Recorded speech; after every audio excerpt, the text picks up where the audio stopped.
while we wait, which is mostly what the setup phase actually is. I'm just, giving people time to show up. I'm going to have myself a Lindor truffle.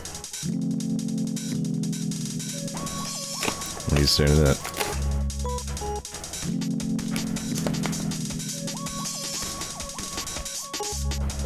Here we go. Zeor eating Lindor truffle. ASMR. Finally found my true calling in life. Found out how to make it big. Nah, I mean my mic. I psychopathically hate eating sounds, so I wouldn't do that to you on purpose.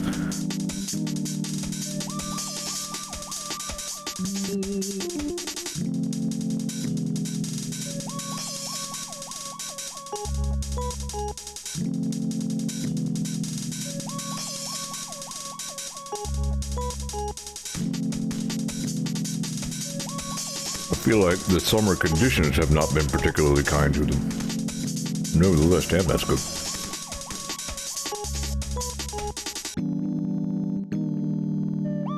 So there we go. 1 minute and 45 seconds into the stream runtime.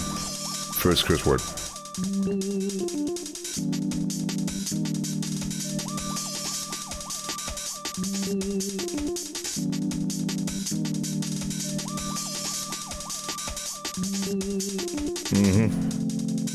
Yeah, I feel like that guy got a little melty, but that's fine.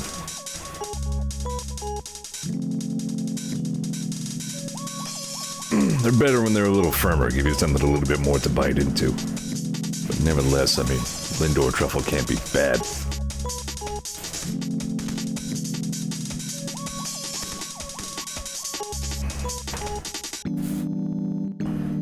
It could be the year like 4100, post-apocalypse Fallout universe. Still find like a package of Lindor truffles, be like, fuck yeah! Vintage 2021.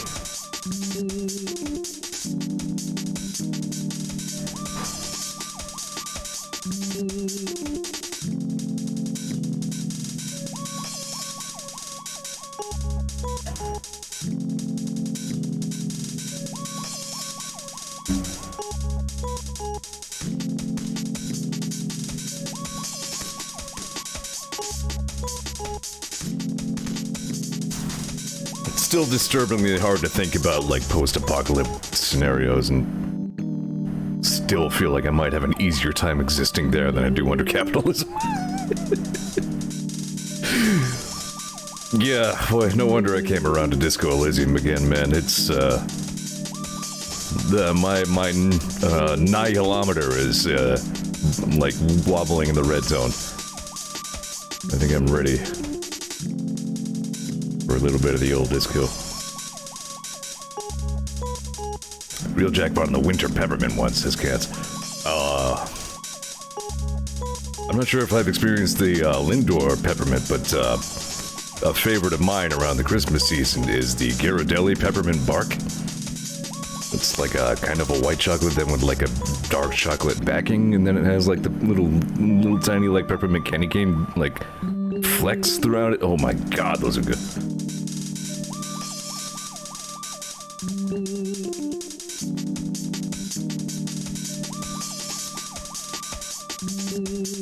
Hang on, somebody Nomni Gamers who has also been streaming, I guess, lately, he's put up a little poll for what he might find interesting. What? Okay. Now, I actually came here to vote for Skyrim, but he has Super Metroid first playthrough on there. Shit. Whoop, there we go. Well, I'm gonna go ahead and vote for that.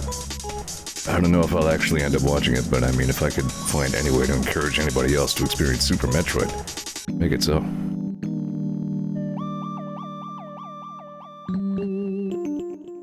Oh, he's actually talking about doing that in an hour. Oh, well, great. I'm definitely not watching. Oh, also that's 5 minutes, so I can actually start streaming the game.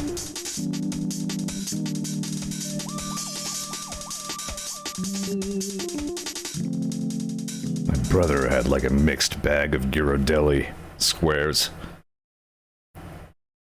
And like I think there was like a 60% dark chocolate one. That's right around the sweet spot for me. Like 60 or 70 is about as high as you want to go on dark chocolate in my experience. If you go much higher than that, it's just like chewing on bark off the cocoa tree.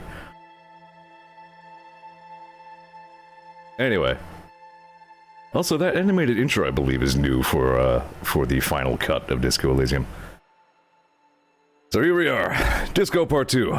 This has actually been, like I said in the tweet that announced the stream, I think I can say without sarcasm that this has been a highly anticipated stream. A lot of people were very entertained by Disco Elysium Part 1, which excites me. And I enjoy the game very much myself. So, as we were. Here we go. Revachol, Oranje, Clasier. I notice characters are voice acting Revachol as having more of like a hard CH sound. But I remembered the loading screen tip. Can't fool me. So, in our last episode, we were just having a delightful conversation with the world's most powerful racist. And his measured head. The body is still in the tree. We were unable to get the body down from the tree. We would prefer if the body were not in the tree, and yet the body is in the tree. Talked with this guy a little bit, and he's a little weird. I actually need to go this way. Hi, Ollie. Because I messed up by not talking to this guy first, and I might have missed out on one of Kim's best lines. Welcome to Revachol. The remark isn't addressed to you, it's addressed to the lieutenant. Hey, I know Revachol, that's where we are. Don't you welcome to Revachol me. My grandfather came here from a 3,000-year-old racist isolationist culture, while your ancestors came to this island a mere 300 years ago. Every school of thought and government has failed in the city, but I love it nonetheless. It belongs to me as much as it belongs to you. Revachol is an interesting place. It's almost Russian in that it has like a sweet sorrow, like a certain like poetic desolation to it. It's like a post-war monument city. I can kind of see where Kim's coming from. It's just like there's really something about Revachol. But anyway, I'm gonna go and let Kim field this. I think he's got himself. And is voice acting stopped? Men like you who keep Revachol divided, making it that much harder for everyone to climb out of this post-war limbo. So we are in a limbo. Oh, come on, man. I just said welcome to Revachol. It's a lorry driver thing. I know exactly what you meant. You think my kind doesn't belong here, that I should watch myself and behave. Like there's really no need to spring to Kim Kitsuragi's rescue. He's got himself. But you see, I'm an officer of the RCN. It's actually my job to make sure you behave. I would advise you to remember that. Silence. The air between them becomes tense. Your partner needs backup. Now's your moment to shine. Like that. I think we've all learned something here. I haven't learned anything I didn't know before. Lorryman shakes his head with indignation. Lieutenant exhales and resumes his regular calmness. Now that that's settled, we have a couple of questions. Whatever you say, officers. He waits impassively, cigarettes smoldering between his fingers. Should ask him to show the soles of his boots. He definitely looks like someone capable of a lynching. Maybe he was present? So, we determined there was an odd pair of boots at the crime scene where the right sole was considerably smoother than the left. Possibly belonging to a lorry driver, who himself would belong to this gigantic, traffic jam stuck in front of the gates to the harbor.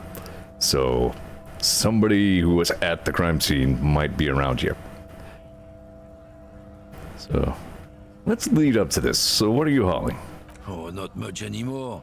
I'm here to pick up some cargo, but the dock workers are on strike, so it's a sit and wait on your ass situation.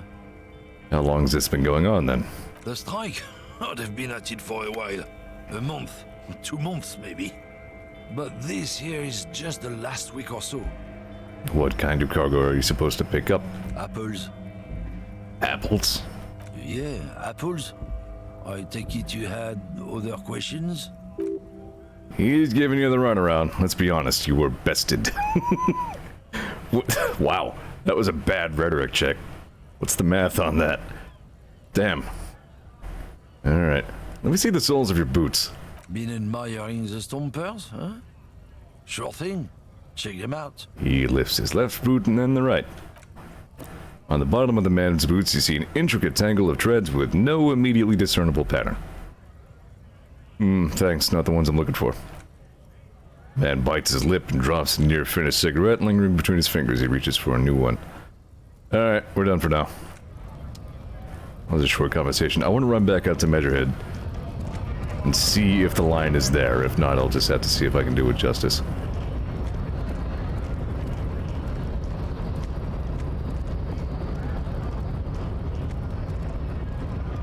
It's easy to get into the headspace of a character like this for me. It's almost weird. Your race descent has only worsened since our last. It's almost weird to have moments of competence as this guy, just simply because the detective is so baked into him, but it's like... sometimes you forget that this dude is just like, he's teetering on the very edge of like monster depression. I mean, obviously. Alright, here we go. Kim, what do you think about this? I think this racist is better than the last, but the next racist will be the really good one. That'll be our lucky racist. He will grant us 3 wishes. Your people friend has quit. It's like my favorite Kim line in the whole game. Occiput and an indented zygomatic bone. Oh boy. Lieutenant does not flinch.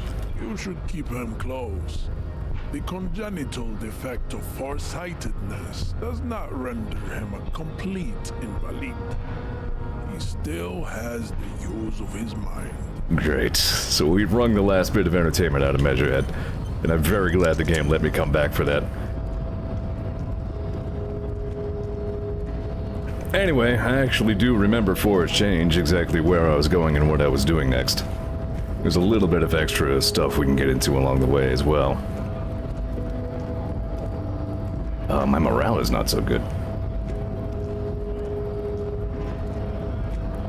I'm gonna go ahead and dose up. It's not impossible for something to do 2 points of damage. It's not terribly likely. I'm gonna go ahead and pick up some loose change off the street here, because that's what detectives do. I'm investigating it. Someone dropped some money here. I'm just making sure that it goes, you know, to good schools and orphanages and anyway. Grodd Factory of Magnets and Miracles U49. A lorry stuck in the traffic jam. This big, heavy Grodd-made machine is well kept for such an old machine. The windows are clear. They've been recently washed. You can see a lorryman's cabin with personal belongings, stickers, insignia. All kinds of stickers and insignia. The driver has adorned his space with a substantial collection of peculiar paraphernalia. Proclamations about honor, strength, and purity are glued to various panels. What about the back seat? The back end of the cabin has a small perch to sleep. Large ashtrays, there are several suns and wheels sewn into the curtains. Racist nationalist paraphernalia. Not unusual in this part of town. This is our guy. No, it's the truck of the guy we were talking to a second ago. This lorry belongs to a tough guy? Likely, yes. This guy's proud of who he is. Drapes it all over his machine. Gross. Nothing that's going to help us in any way. Nothing about it is incriminating per se. Hello time.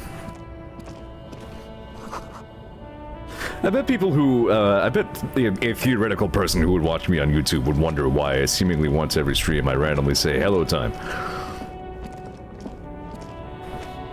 I bet that person would also think that I'm about to explain why, and I'm not.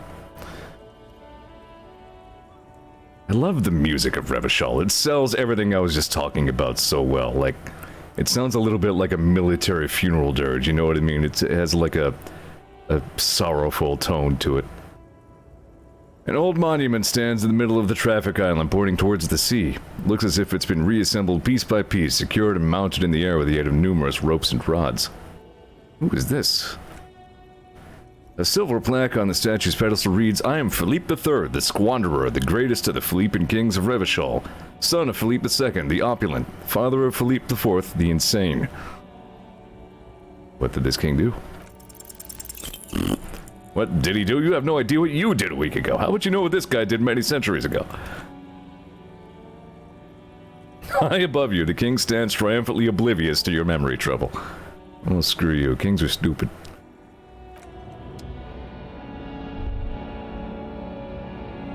Kim just, whatever inane crap you're up to, just follows you with his hands behind his back.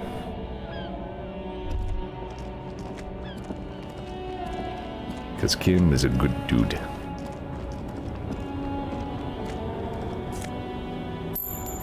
There actually is a song later in this game that apparently gets copyright claimed, but there is a setting which presumably replaces it with something hopefully comparable. We'll have to see. This, I mean, even if it does get copyright claim, probably not the end of the world. I don't think it would be a big enough offense to get in trouble with Twitch. And, I mean, I would, like, lose revenue on the YouTube video, but that's not even a thing in my case anyway. Speaking of which, apparently the entire Arkham Asylum soundtrack gets claimed as well. That's a delight. The small, wrinkled woman does not greet you. She nods along to something on her radio. A photograph is clutched in her hands, and there is a warm smile on her face. It's the warmth of a winter night's fire. Inland Empire. Maybe she could give you comfort and shelter, some cigarettes and food money. Maybe she's your grandma? Nothing. Her smile just keeps widening. Her hair is gray like lead. Excuse me, ma'am, I'd like to ask some questions. No response. Wherever this woman is, your words fail to reach her. Hello? Wait. She's just a distracted old woman. Better to leave her alone. Fair enough.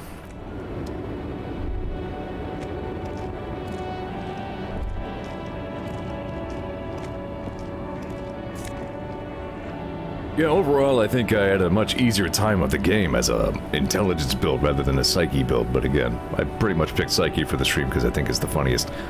White tank top, in case I just need to be a greasy, strong bastard. Tank top, gym vest, reeking of sweat. This sleeveless shirt is the best choice if you're not afraid to show off your masculine upper body and that hairy chest. I'm good for right now. It would be interesting to play the game as, like, strictly a strength build, though. Funnily enough, like, the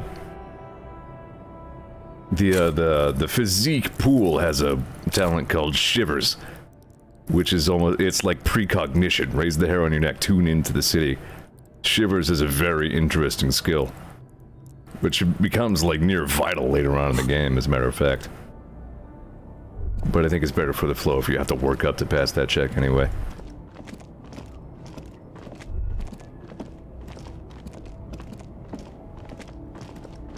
And that's all there is down here. The world isn't too big, which is not a bad thing. First of all, it's a very pretty world, and secondly, as you can see, it takes kind of a while to get around. I mean, we can run.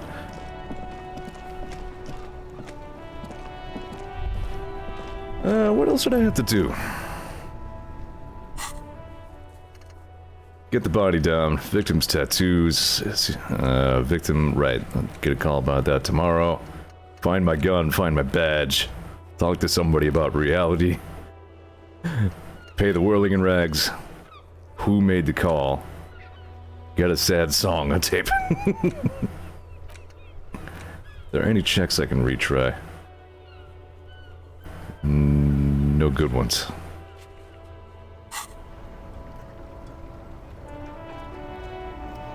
Try the mirror later. See if I can remember anything else about the expression, even though it's gone. Ancient fountain. Doesn't pump water anymore. There's a tree in it.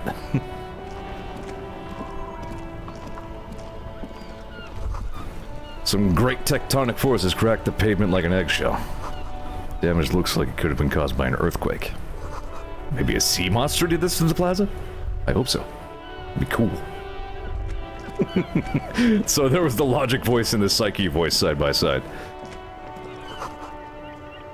Tire tracks leading onto the roof. The slush and rain has almost washed them off.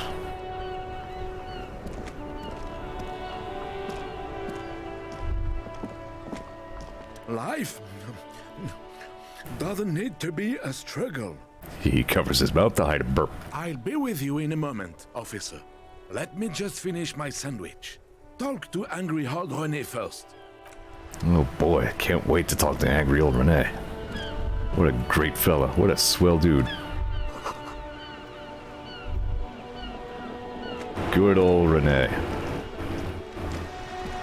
Have you no shame? Whining about your back every time you bring out the measuring tape. René, you're a man with a fork in a world of soup. Please, let's just try to enjoy the game, alright? I'm trying to, but you keep breaking my concentration. You're old. I can see that. We're both old.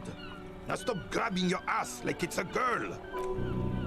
These manly men are playing balls. This is a ball game. Grab a ball and play it. Don't ask questions. Shoot first. Ask questions never. Shouldn't I ask what game it is first? No, you got this. There's the ball. You're the game. Oh, actually... I know what happens if I do this. It's not a good thing.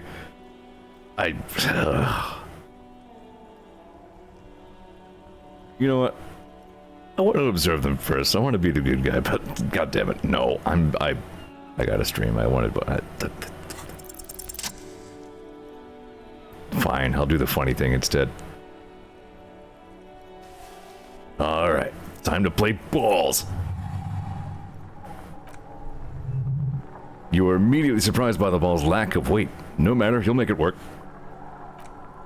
The cold metal ball is surprisingly smooth against your neck. It has a pattern on it, probably a sponsored ball.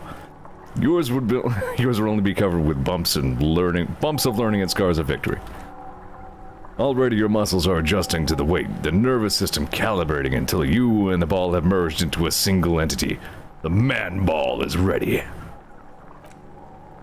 A chilly breeze ruffles your hair as you stand there, feet firmly planted.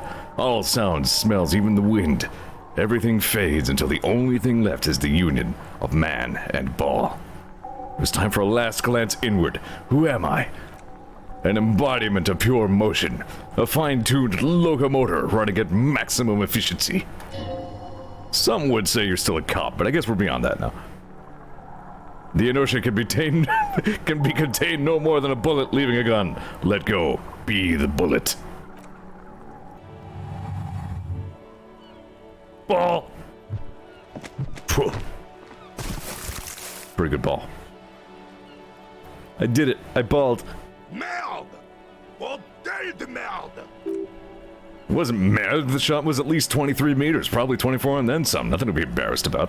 What the hell is your problem? Not a weak right triceps, that's for sure. I don't care if you are a cop. You do not just ruin someone's game. It's so goddamn disrespectful. I'm sorry. You vandalized our game, son. We can't play pétanque with 5 pool. P-Tank?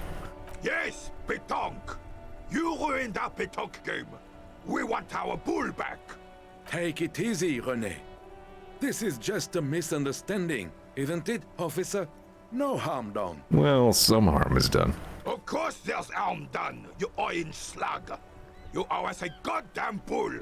Alright, I'll try to fix this. Good. Mistakes are forgiven when men at least try to right their wrongs. I believe you will try. Now, why did you approach us? Just talk. It'll smooth things over. Old people like attention. Do you know anything about the man hanged in the backyard of the Whirling in Rags? Unfortunately, I don't. Unlike most of the locals, I have no qualms about assisting law enforcement. But this affair has passed me by completely. And most of the locals? In Martinez, the union is the law. So can you really blame them? But you don't have a problem with cops? Cop is a pejorative term. I don't have a problem with policemen. On the contrary, I admire the effort to bring order to our streets. So again, you don't know anything. If I knew, I would not be afraid to tell you. I simply don't. I'm an old man, not a coward. The daily business of the riffraff no longer concerns me. René is honestly an interesting character. He's not a nice guy, but he is an interesting guy. This is a man with a lot of past, but little present and almost no future.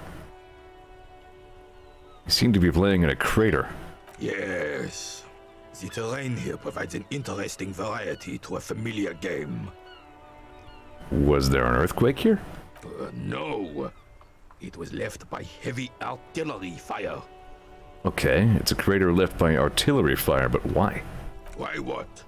Why was heavy artillery used? Because that's what happens when communards hijack your country, execute your supreme leadership, and turn your capital into a slaughterhouse. You use heavy ordnance to clean up your home.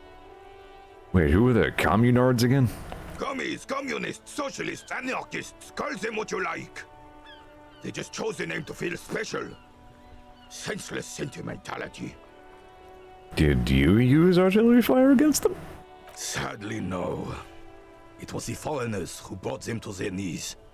We fought valiantly. Too valiantly. So valiantly we got licked.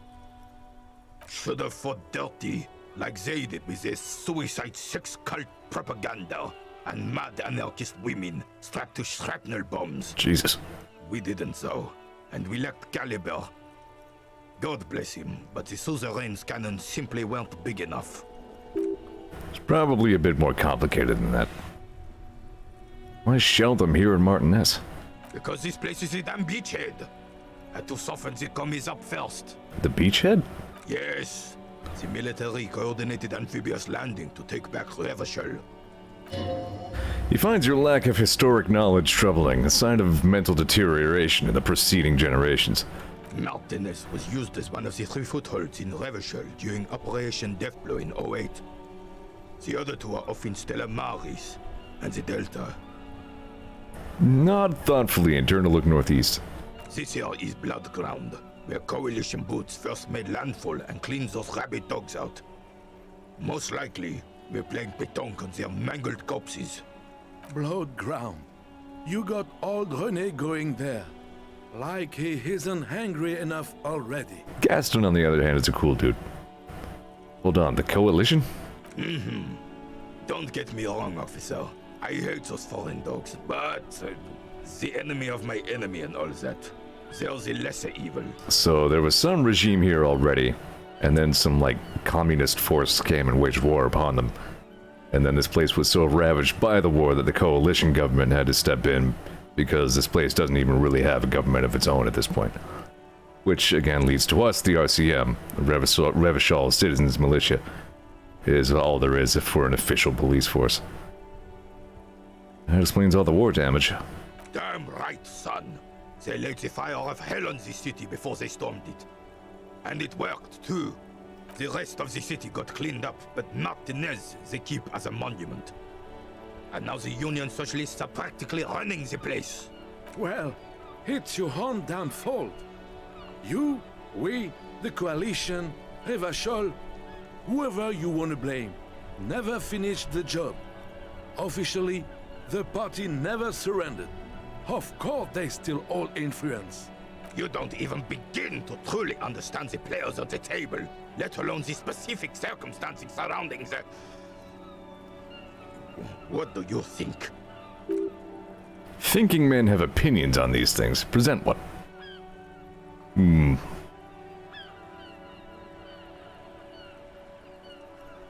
I mean, I'm kind of a coalition employee in a sense, but foreign powers cleaned up our mess and now they rule us. I don't know.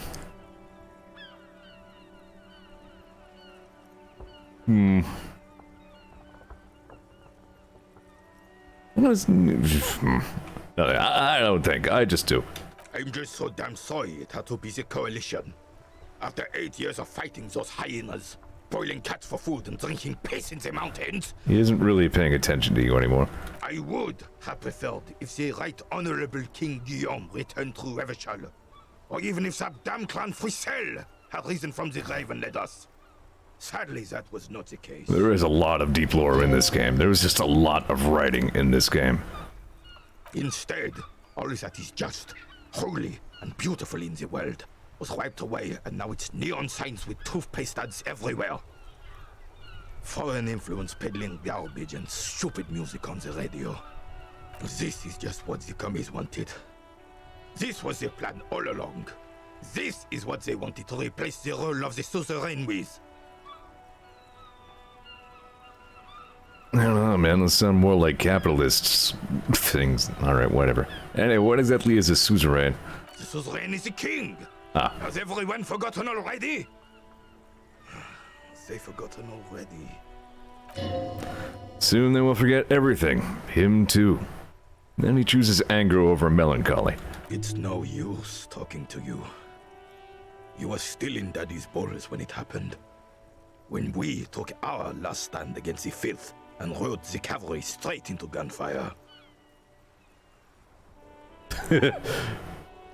I lost my already very low chance to connect with Rene in any meaningful capacity after I chucked his boule into the sea. Saw the statue of Philippe III near the roundabout. Ah, yes! King Philip III on his steed. A reminder of what Revachol once was. Oh, absolutely. At the mercy of a cocaine-snorting tyrant who emptied the treasury so he could sleep on a bed of gold. A superpower, feared and respected. A testament to what this country can be under the leadership of a true king. Someone who knows how to rule. I thought it just allied with the Empire and was stomping these guys out. Wait, no, that's different. Let's talk about something else. Right. The old man stands tall and proud, looking at you inquisitively. Thank you for your time.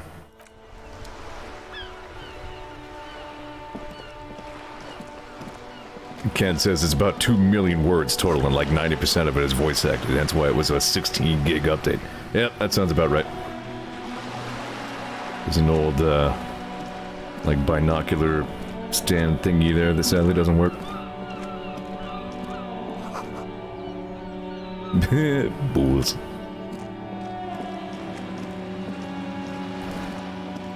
I'm remembering that this game is one of the first signs I got that my old hard drive was failing, because I came back to it a second time and like everything was loading in and gross, crusty, ultra compressed quality.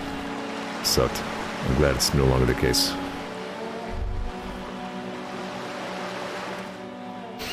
This coin-operated viewer is facing southwest. Its coin slot's full of fossilized bubblegum, rendering the machine permanently inaccessible. Poor little viewer. The metal feels cold and wet under your palm. It looks unhygienic. A thick layer of graffito covers the lenses. You spell out the word Unok written on the other side with the N and C backwards. That's Kuno. Yeah, I got that logic. Thank you. I'm glad that's a medium check. That really should be a trivial check. Under the graffito is a sea of blue. Under the graffito, a sea of blue. Under the graffito, a sea of blues and grays appears. Behind the water lies a coast studded with concrete and reeds. On it, a church on stilts, lanky, weather-worn wooden planks, and an X-shaped cross topping its tower. Church looks old and weather-worn. There are no lights in the windows.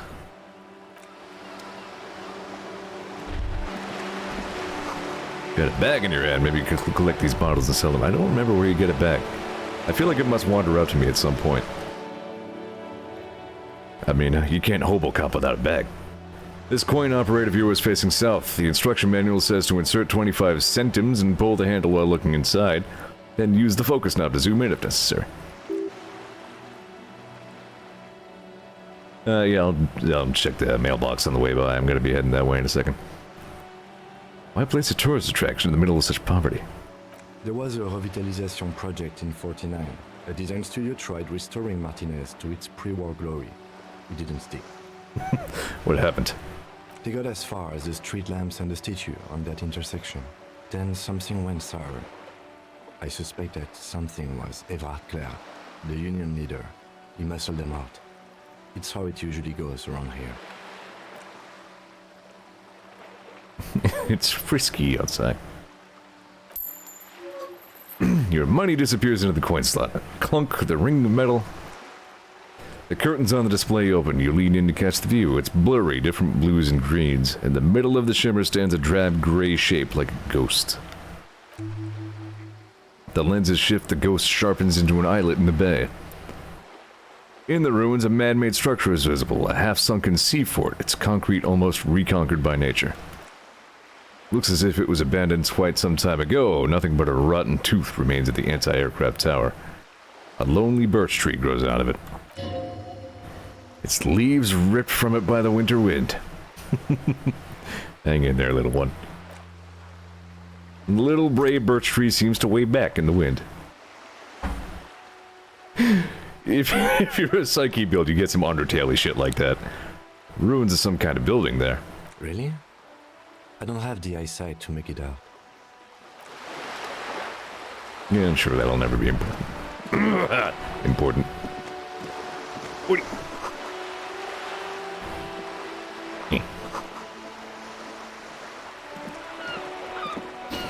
Yeah, let's not get too involved with the bookstore right now. We've got things to do.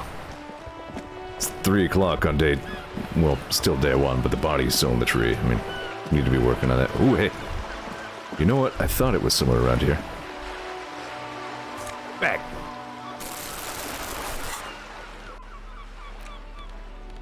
Robocop. So now, everywhere I look... Find some tear. Collect tear. Get bunny.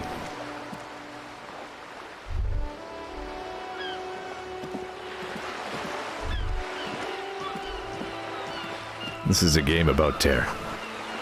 Story about a sad old man who picks up litter. Alright. Now we have important business to do. Whoop! Hang up. There's secondary important business to do. This is important, Kim. This is good police work. This is why they sent the 41st. This is what we do. Robocop. I can't pick these up? No, I can. They just don't highlight.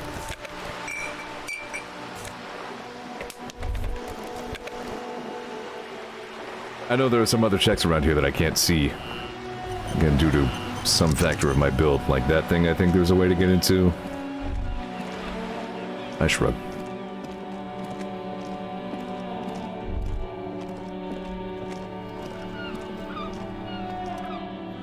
This post-Levenshire mail collection box has been heavily vandalized with graffito. I mean, the plural is graffiti. I'm just saying. I think. A closer inspection reveals 2 bullet holes in the front. Fuck you, mailbox. No. Good mailbox. You can pet the mailbox in Disco Elysium. The box seems happy. L'aventurier. No, we know. Thank you. I'll take it from the Canadian. Eat shit pigged, fucked by the coon, and St. G with a crown have been scribbled on it. Jenny is a whore, and Bisit mailbox also. I feel you, mail collection box. The mail collection box seems cathartic, thankful even. So do you. You shudder, and you swallow. I'm gonna be nice to the mailbox. I think it's a perfectly nice mailbox. Base set, i.e. fuck this mailbox. Gotcha. I'm glad we have an interpreter for all this weird French shit that I don't know how to pronounce. I said it sarcastically a second ago, but no, like, I really am glad for that.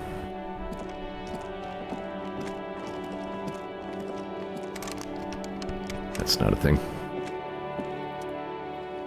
An old call box with a matrix of push buttons lists all the companies in the East Delta Commerce Center. Main hall, building A. Kudos! Please stop calling here. Grown-ups don't have time for your stupid games. Sorry, I was just trying random doorbells. I didn't have anything important. Please don't do that. Doorbells are not toys, and this one isn't even working properly. Please don't call us again. Thank you. Single beep indicates the line has gone dead. What an ominous name for a hair salon. Andro Orlando Hair, SCA. Artemitep's boxing for young athletes and gym. 24-hour window. Emma's Fashion Atelier. Fabron's Taxi something. Looks like someone has melted half the plastic off with a lighter. Doorbell doesn't work anymore. You hear static from the intercom speaker. Sounds like if someone has picked up the receiver but isn't saying anything. Hello, is anyone there? Yes, hello. This is Tricentennial Electric. Have you come to place an order? She sounds almost antique, as if her voice was being played off an old wax cylinder. The receiver must not be working properly. Hold on, Tricentennial Electrics? I thought I was calling Slipstream SCA. My God. Sorry? It's you. My God. I didn't think I would hear your voice. No, something's wrong here. Are you sure she's talking to you? Who are you? Where are you? Michelle, just please. Why did you even call? I don't understand. You've been gone for months. I thought you didn't care. This is weird. Of course I care, since I've been going through some tough time. Ever since I came to work here, it's been different. As if my mind's been wiped clean. A spot of static overrides her words when she speaks again. Sounds like she's been submerged. It's so nice. It's so nice to be able to finally forget. Forget about what? Hello? Are you still there?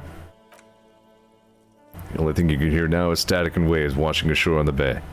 What just happened? Another seagull passes by.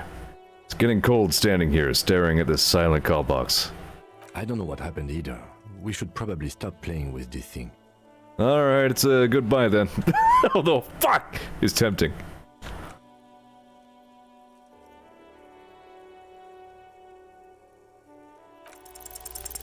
Damn.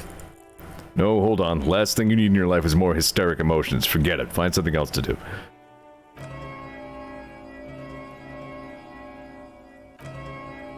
Nobody else is... Main hall building be whirling in rags. They don't want to talk to you. East Delta Pinball. And empty. This button looks new, but someone has removed the name card. Nothing happens when you try and ring it. Huh. This button looks new. It's probably not connected yet. Kim seemed weirdly okay with me stopping to play with all the doorbell buttons for no good reason. Here again, he just takes all this crap in stride. He doesn't care. Well, he cares. He's just a real good sport. The body is still in the tree.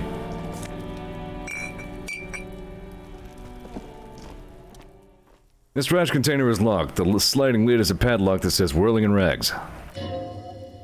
There's something in there. Not necessarily connected to the case, but still. Why am I looking at you, a trash container? You're just a trash container. The body is downwind from here. Maybe you prefer the smell of garbage to the smell of death? Lieutenant, what do you think could be in here? Trash? Food waste from the cafeteria? They lock these containers to keep the derelicts from flocking in. Could be evidence, too. Yeah, I feel like there's something in there. What do you mean, feel? It's an extrasensory perception. Whatever's in there holds a special significance. I agree. We should get someone from the remote viewers division here. What is the remote viewers division? All the detectives from all the precincts who experience extrasensory perception go to the remote viewers division. Their work is invaluable to the force. I think Kim Kitsuragi yanking my leg. What kind of extra natural abilities do they possess? None. Because they don't exist. I'm so disappointed right now. I thought there was a remote viewers division. There isn't. But we should still access this container. How do we get the lock open? We could try using a pry bar. The one you took from my motor carriage, or we could ask for a key from the manager of the Whirling in Rags. He probably has one. He might also have information. This is better than the pry bar idea. Also, I'm terrible at physical instrument. Let's go talk to Gart, I guess.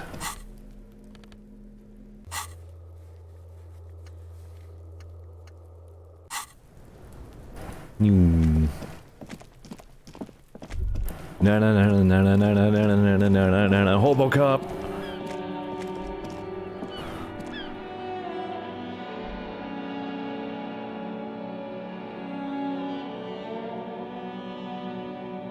Hobo cop. Any tear in here? I don't think any of this counts as tear. I think while it's in the building, it's not litter. Hey, the kitchen's open.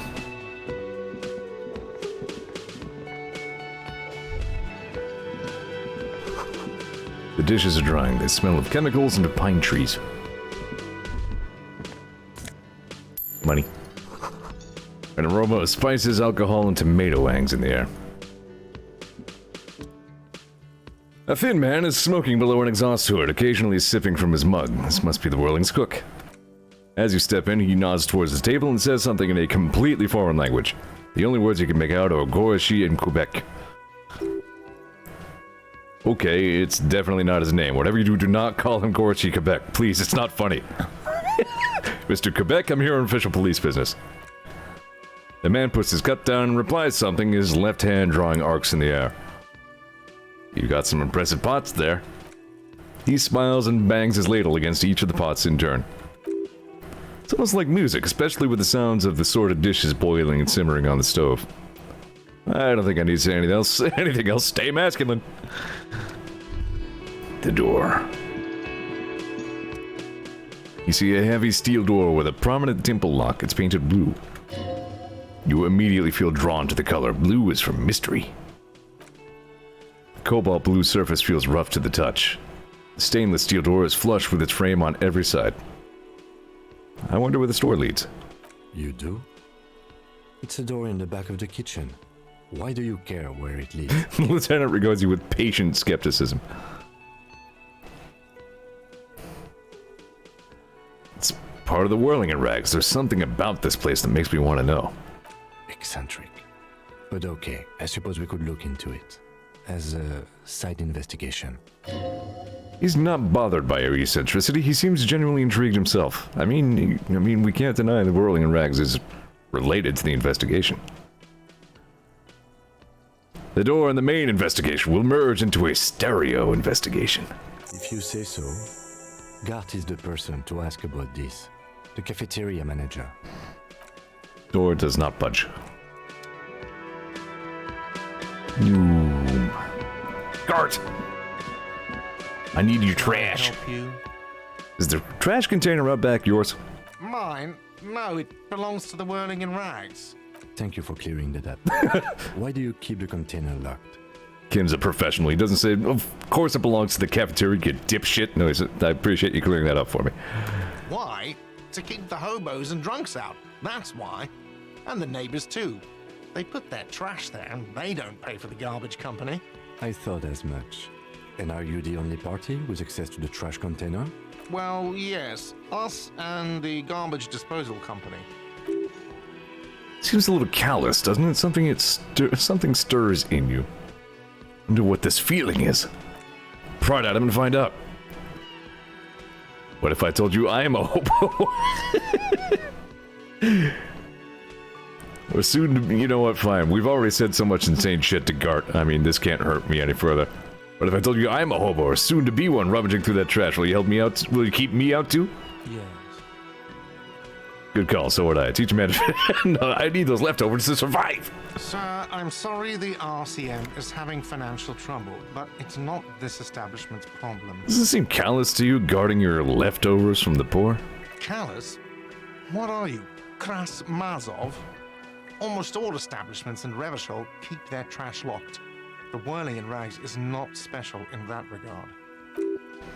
Krasmazov, non-vulgaire, is an economist and historical materialist. He was a leading figure on the Grad side of the Centennial Revolution, where he headed the 11-day government. Mazov is considered the father of scientific communism, Mazovian thought, or Mazovianism. Tell me more about this communism. He killed himself. Oh, alright. I am no Krasmazov. No one was implying you were, officer. Where were we? That's Kim for what the hell are you talking about? Can we get back on topic? We need those keys. What do you need them for? It concerns the case. Please cooperate. Just bring them back once you're done, please. I've seen something here at the Whirling Guard I think I need to talk about. What thing? I saw a sign that says the mess hall is reserved for the Union? Yes, not the whole damn Union, thank God. Just the nastiest and loudest faction. They come here in the evenings. Dumb, unruly types. Think they're big shit. But they're good customers. They place big orders and always pay on time. He hates the Union, but grudgingly recognizes his power over him. So he's redirecting his frustration at you instead. Retaliate. Yeah, whatever. We should find out who this Lord faction is, occupying the booth. Loudness means talkative, and we need info. How do we find them? We don't. We have to wait. They'll show up sooner or later. Men get hungry, even striking men. If not today, then they'll be here tomorrow. These are things called days. You sleep between them. He's saying they'll come back after you have slept. Just making sure you got that. Thank you, medium logic check. There's a mysterious blue steel door on the back of the kitchen. Oh yes, that door, sure. There's nothing mysterious about it. It's just a door. Techman says, apparently if authority gets too high, then you're not given the option to not choose to retaliate in some of these scenarios. That sounds about right. Do you know what's behind it? Do you have... No, I don't have a key. I don't know how to get there. And I don't care either. It's not like I've been wondering about it for 10 years. It's just the frit warehouse, probably. Or some boring storage space with a bunch of old junk and dust. Junk and dust. He's attempting to maintain an air of indifference. It is absolutely not convincing. I think you'd like to know what's back there. Fine, okay, a little. But my job doesn't leave me time for wondering about one locked door in one of the cafeterias I manage. So I haven't opened it. I have cleaned the whole place 100 times over, though, after the animals. And I haven't found a key, so good luck with that. Alright. What? By the way, you should come back to this thing-based questionnaire if you want to see anything interesting in the whirling later. Got it. By the way, I am going to sing karaoke here. Absolutely out of the question. You wait and see, cafeteria manager. Absolutely in the question. First we find a sad banger, then we sing this place to shit. Alright. Gotta find a sad banger. Gonna sing the hell out of the Whirling Rags. Sing its ass off.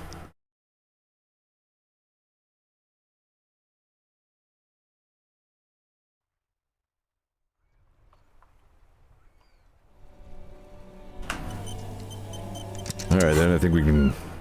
Nope. We're still on a side thing. Like, we still... What? We're 53 minutes into the stream and I still haven't gotten to, like the thing that I had in mind as the first thing to do.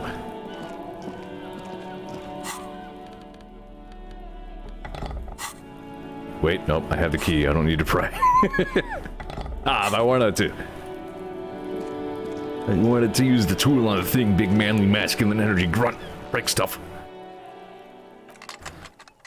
With a well-oiled click crack, the lock pops open. It should now be possible to simply raise the lid. Don't. Maybe you shouldn't. Maybe you shouldn't. Of course you could. You should. This is your time to shine, Hobblecop. Dive into that dumpster for extra content. Did I just have a premonition that there's something in there? There is, but you won't like it. Sweat forms on your brow. Your hand is still on the lid. Open the lid. The smell of rotten food rises to greet you. You see soggy cartons, dirty rags, and organic waste. Is that animation new? I'm not sure if this had an animation before. We're just in time. This hasn't been emptied for over a week. TechPan says if you do not open it, Kim opens it instead. You see milk and egg rest with one broken egg in it, some pasta wrapper. Picking up the soggy packages somehow feels familiar. A box falls into pieces in your hands. Batiste Soleil cereal. There are plastic pasta packages below and turbo noodles. Nothing of note, however. Among the threadbare kitchen towels, something catches your eye. A pair of denim trousers? As the legs of the slime-covered jeans begin to unspool from the garbage, a rank corpse smell fills the air. The victim's clothes? Ooh. Cadaverine odor is faint. If these belong to the deceased, they were removed when he was still in the early stages of decay. Drop them in here, officer. Alright. Guitar marked blue jeans. Pockets empty or emptied. He wore them with a belt, too. A white belt. The loops appear stretched, but the belt is missing. That's it. Do you see anything else in there? I have another bag here. It's a human foot! No, a drab, long-sleeved shirt, olive-colored, appears from the food waste, dripping with pus. This is a military-type overgarment. No label or serial number. This is the kind of rib-knit shirt that's worn over light armor to conceal it in an urban scenario. Anything more? More military gear belonging to our dead guy. The rest of the rags are just kitchen variety waste, just garbage. That's all I think. All right. We should go to Gart again and ask if he knows who put the clothes in the trash. It could be as simple as someone from the hostel cleaning the yard. Or that one. I'd advise against confronting that force. You think someone from the Whirling might have been involved, maybe? Not really. All we know is the victim's clothes are in the trash. The lid was locked, and his establishment had the key. It's just a small loose thread. It is weird, isn't it? Alright. Just organic waste, cold and slimy on your hands, apple and potato peels, mostly unidentified sludge, and the occasional chicken bone thrown in for good measure. But hey, nothing. It's nothing. Nothing more to see here. What's this? Elbows up. Oh, what? A blue piece of plastic sticks out from the apple peels. It's shiny. Looks like the corner of something. Something larger, a clipboard. A blue plastic clipboard with moist papers hanging from it. They look badly damaged, but you can still make out forms and notes written in a man's handwriting. Officer, is that your paperwork? No, it can't be. Yes, it is. Look. This plastic has the RCM street grid on it. You've even got an autopsy form. Miserable looking slip of paper sticks to the board. If you don't mind me asking, how did this get in the trash?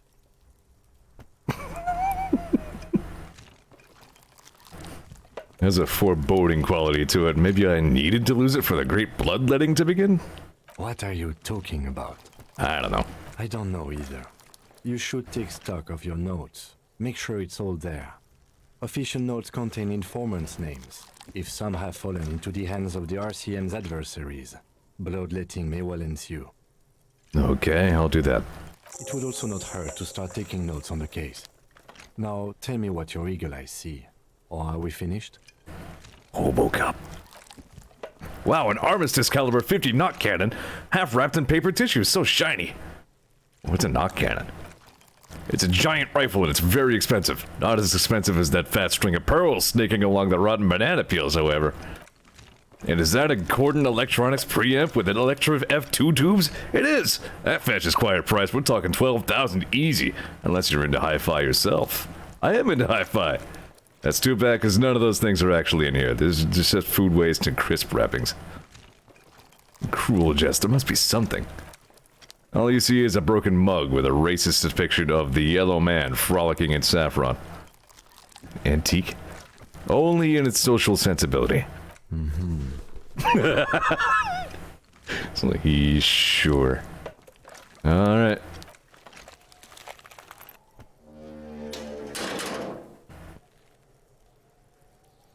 That's one thing off the list. I think we got it all. The mug. Alright, so speaking of skill points, let's see.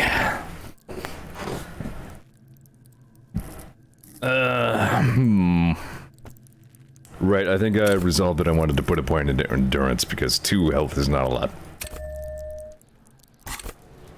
There we go, now we have an extra health.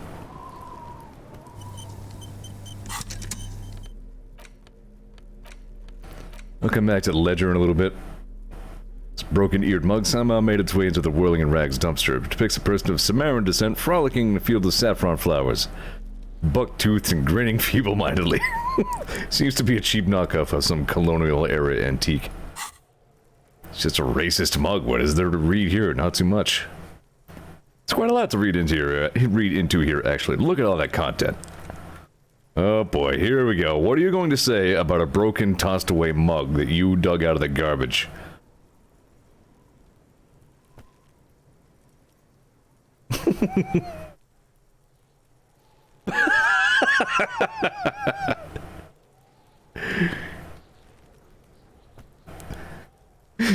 This mug is an example of prejudice. I'm going to use it as an example of what not to do.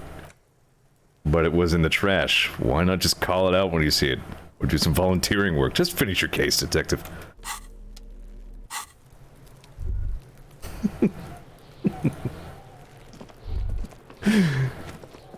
So much dialogue about the racist mug. Going to use it to cover my illegal, illicit embezzlings.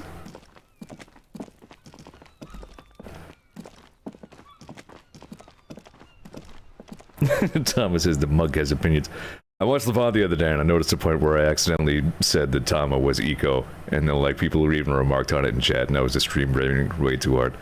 And to be fair, I was playing like Master Blaster and there were 9 people in chat, so sometimes those things happen. Did I call it Master Blaster? Take a shot. Can I help you? Here's your trash container key. Thanks. I hope you found what you were looking for. I found the victim's clothes. How strange. I certainly didn't put them there. Could someone on your staff have put them there? Sylvie had the keys before I got here, and I can vouch for her. I can vouch for all my stuff. None of us would tamper with the crime scene. Who else has the keys? Who else has keys to the trash container? The trash collection service? CS Municipal. I don't see why they would put anything in the trash, though. Ah, the elusive CS Municipal.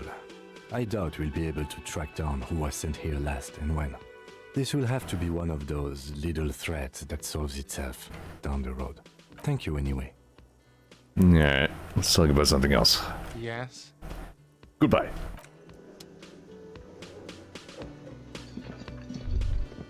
Hold on. Can I help you? So about that money I owe. Yes. Have you got it? How much do I owe you again? A lot. A lot. For the room, drinks, and broken window, 130 real. Nah. What? I was wondering if there was some Hobocop dialogue in that tree now. It isn't. Anyway. A little interested in the ledger, but we need to get that friggin' body down. I may know of a way to get into the harbor. Because we decided that we need help from somebody in the harbor. Because the body is hung there with like a steel reinforced industrial freight cable. And there's pretty much just no way the two of us can get it down.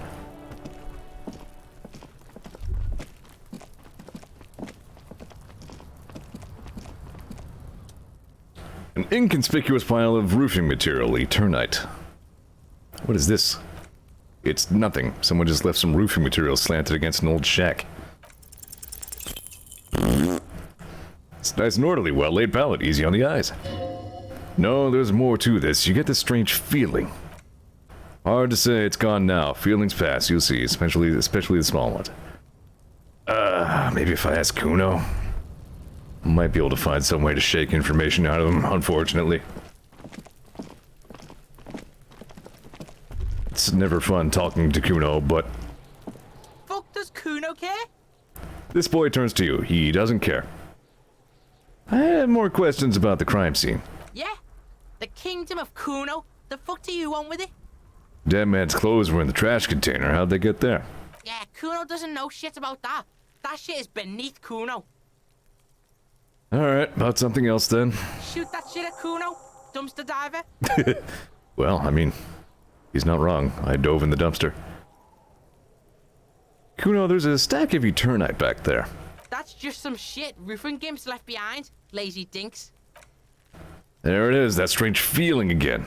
as if there was more than meets the eye about that pile of roofing material.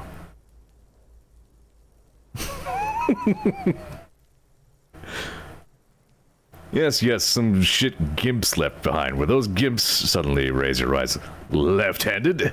The fuck are you talking about? Kuno doesn't know what handed gimps they were. Trying to get you to talk gimp, Kuno. Don't talk. You can't hide it. I see without vision, with my inner eye. Inner eye? Fuck are you talking about? Ask me a normal question, pig. They're trying to make you feel stupid, Kuno. You glance again at the roofing material in front of the shack. Yes, you should go back there. I might have questions later. Okay, bye. Whatever. Kuno doesn't give a shit. Kuno's Kuno, pig. Oh, I didn't mean to ask him more questions. It's always Kuno, never I. Clearly the kid's using the third-person perspective as a shield.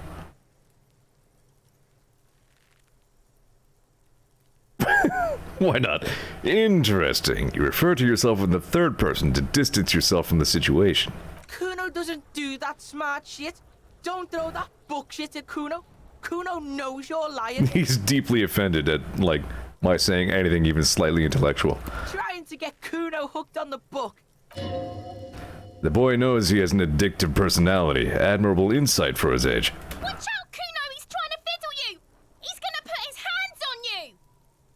The thing behind the fence starts squealing, shrill and violent like a fire alarm. Help! Pig's got Kuno! Help! Run! Jesus. Help! He's got the Kuno, help! I'm just going to leave. Yeah? Get out of here before the Kuno beats the shit out of you.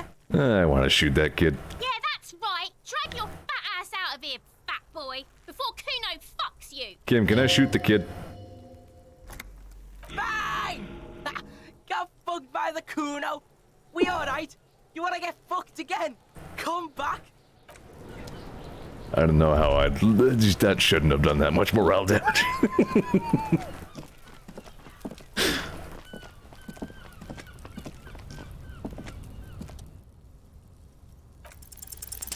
There we go. Inland Empire gave me a second shot. Because there's a hidden secret door behind the panels of Eterni. That's why they're too orderly. I mean, What, do you think this is my first ever secret door?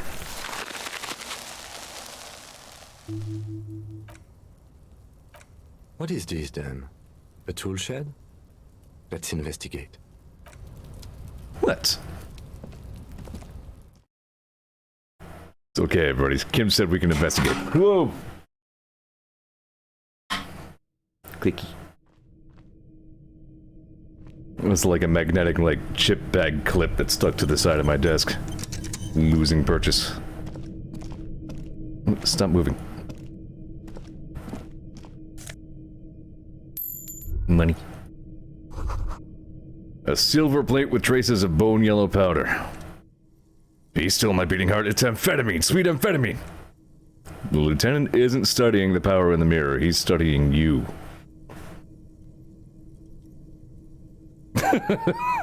Someone has taken narcotics here. Perhaps the police should interfere? Perhaps not. This is below our pay grade, detective. However...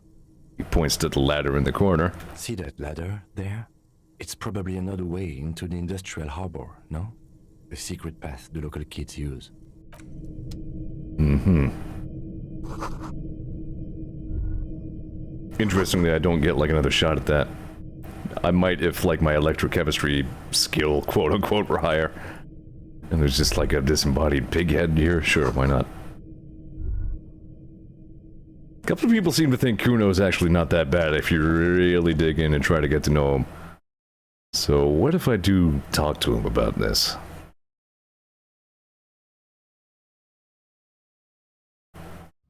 I'm unconvinced. I think he is that bad. Let's see what we can find out.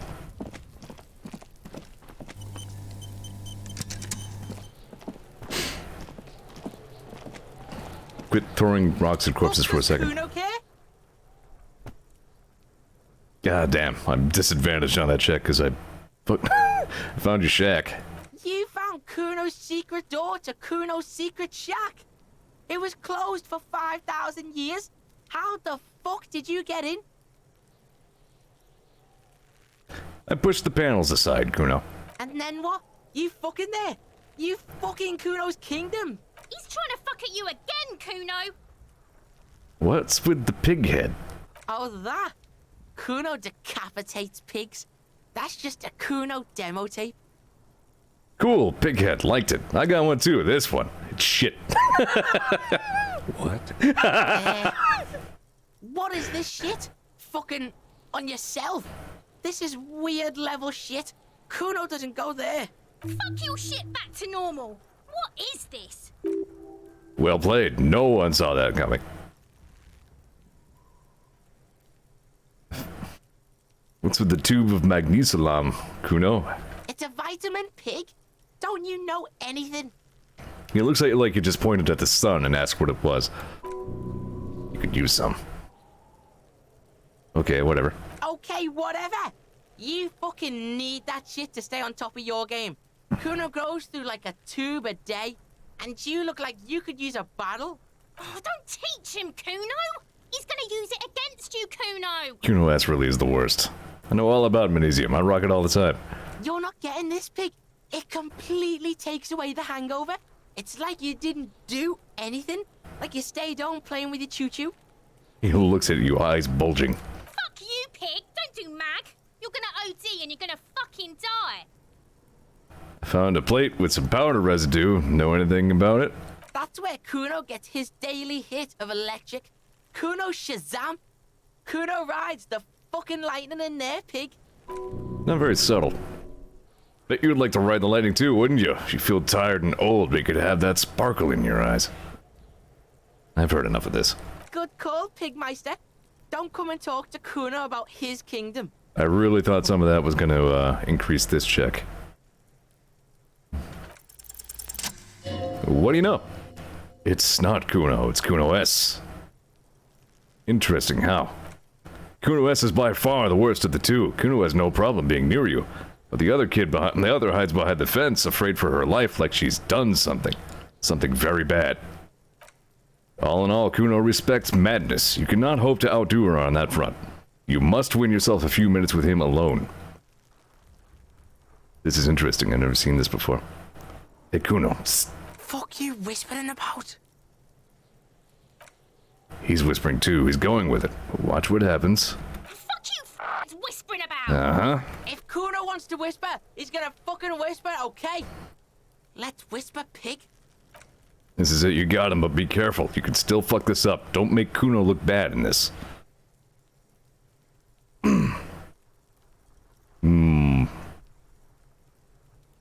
I'm glad she's out of our hair. She's fucked up. She's not fucked up. Everyone's fucked up. Stop judging shit. Wrong move, but he's whispering still. You haven't lost him. Just don't mess up again or you will. There are no guarantees here. Alright, let's just ask about her. Let's not accuse. Let's just say what's going on with the scary. Crazy? You don't know the half of it. She's not crazy. She's insane. Dangerous. She's smoked a man. She's done people in. Probably even pigs. Stop talking to him. Kuno, I'm fucking warning you. You're gonna get us into shit. She understands what you're trying to do. Yo, see? Did Kuno not tell you? Kuno told you. Kuno talks to whoever he wants. Talk, pig. Kuno's got it under control. You did it. They're separated. He's even turned his back to her so she can't read his lips.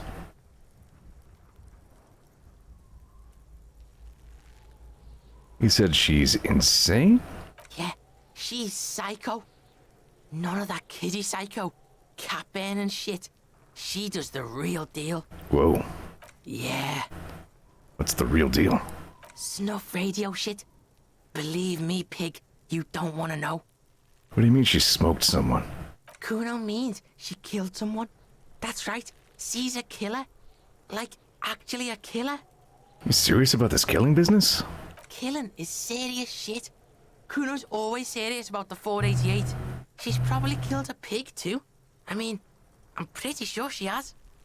It's hard to tell, I mean, because he has like a pig head in the shack. Like, is he talking about that or police? Okay, how many cops has she killed then? Forget Kuno said that. Kuno was just shitting. Kuno was just running his mouth. Kuno's stupid like that. This is unusual for Kuno for sure. A comp would be too large for her to overpower, but a determined size of her child of her size can still kill the vulnerable, the elderly, the homeless, or other children. The creature peers at you both from over the fence. There's something searching in her eyes.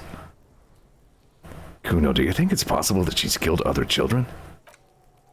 Kuno falls silent. He does not look at you when he replies. Kuno, that's it. That's what Kuno is starting to think, yeah. Whoa.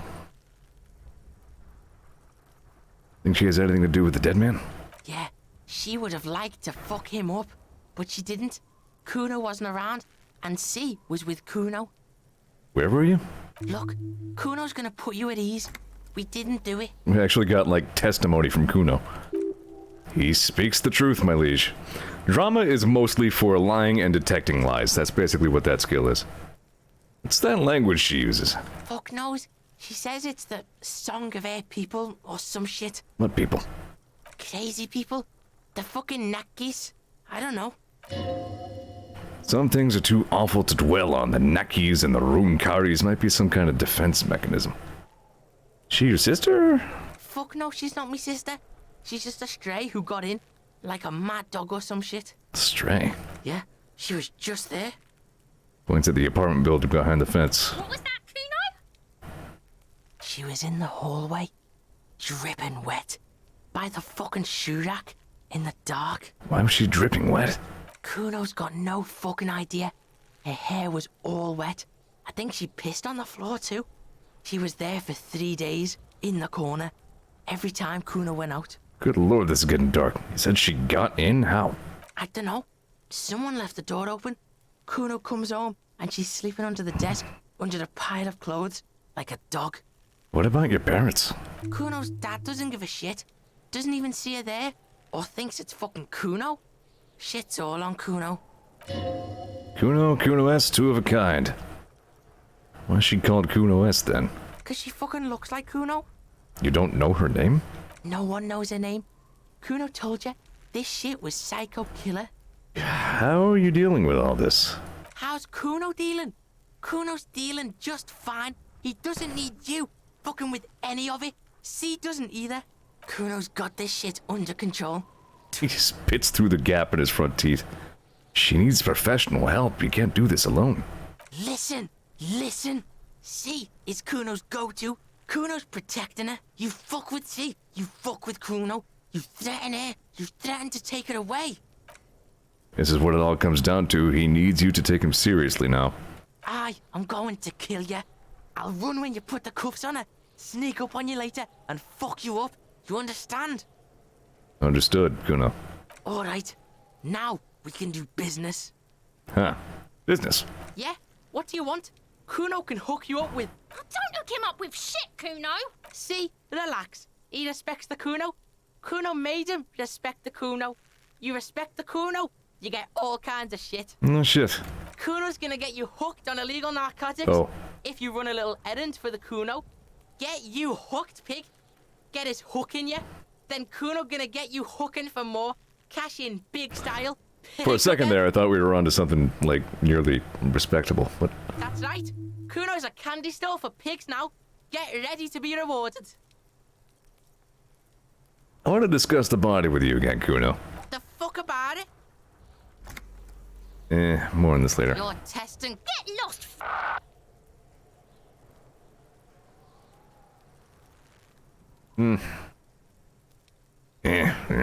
I think we might be about done here. What do you want with it?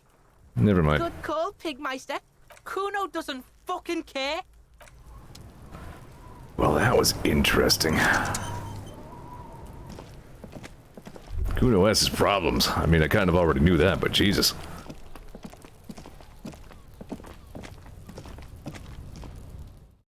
Anyway, let's see if we can get into the harbor here.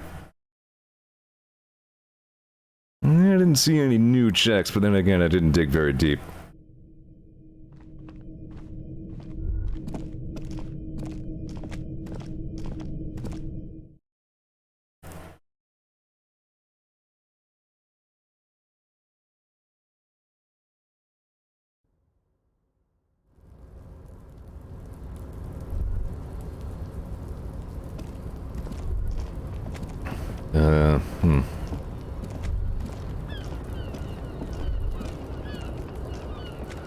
Fuck it. Ooh, a postcard.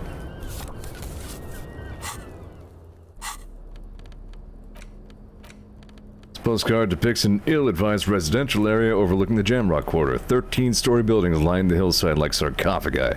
Ominous fog already rising from behind. These are the last boom years. In 39, the project fails catastrophically, leaving behind an opiate and hepatitis B-infested slum. Yeah, there is a pretty important check coming up.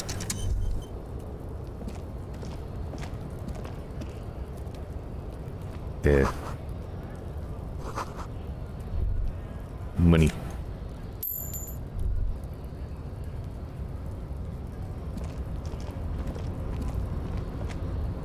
But in any case, at least we have a way up here.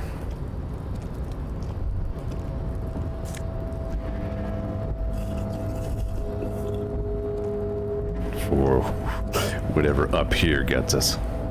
Also, not the end of the world if I bung up the check. I can always try it later. And I probably will bung up the check.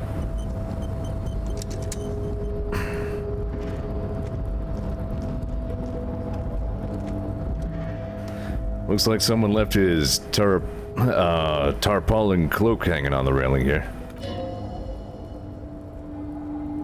Man down. A trooper has been left behind the enemy lines.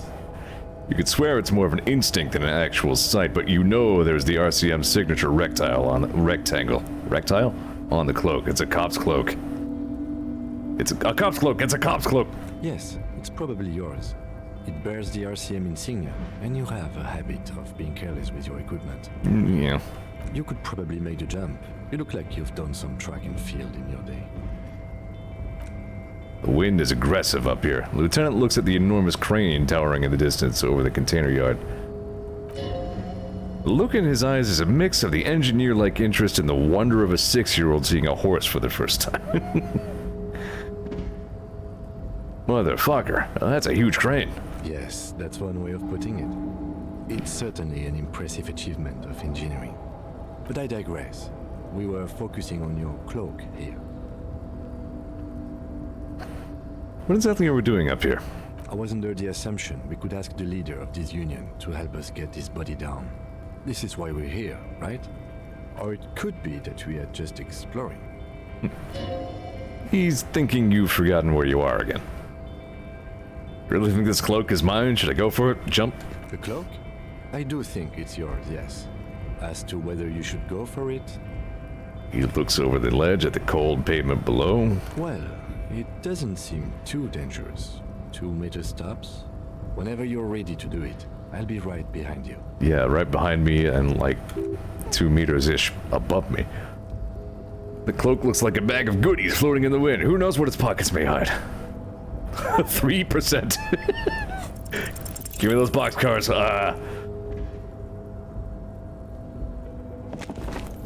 Yeesh.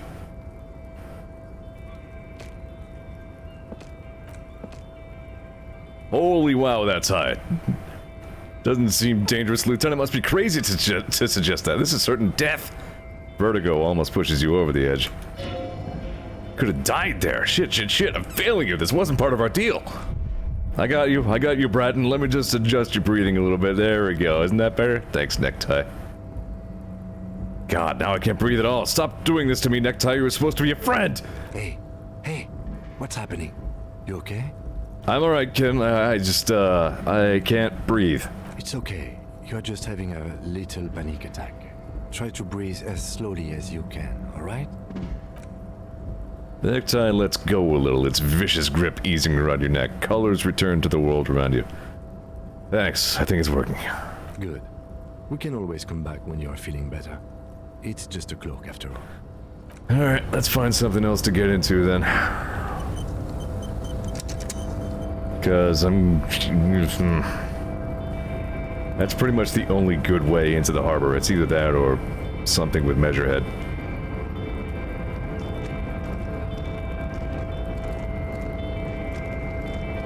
So I guess put a point in the savoir-faire and try that again later. Is what you're supposed to do. I might take a manual save here, as a matter of fact, just in case, because I really... I just want to make sure I don't have to subscribe to Measurehead Semini Supremacy to get into the harbor. I really, really don't want to do that under any circumstances.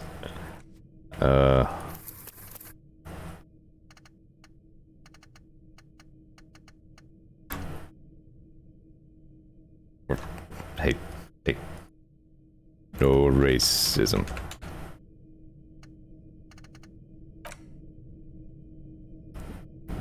Oh, right, I also had a savoir-faire penalty because of my pants, so try that without pants next time. Got it. Thanks.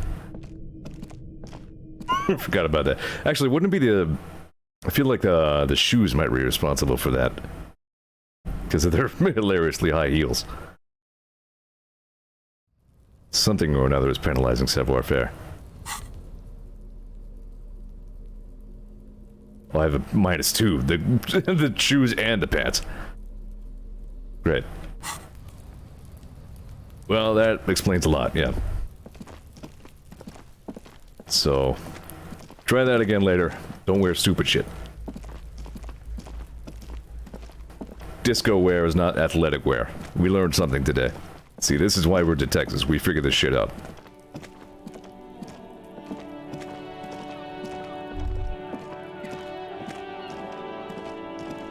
It's alright. There's still other stuff for us to look into.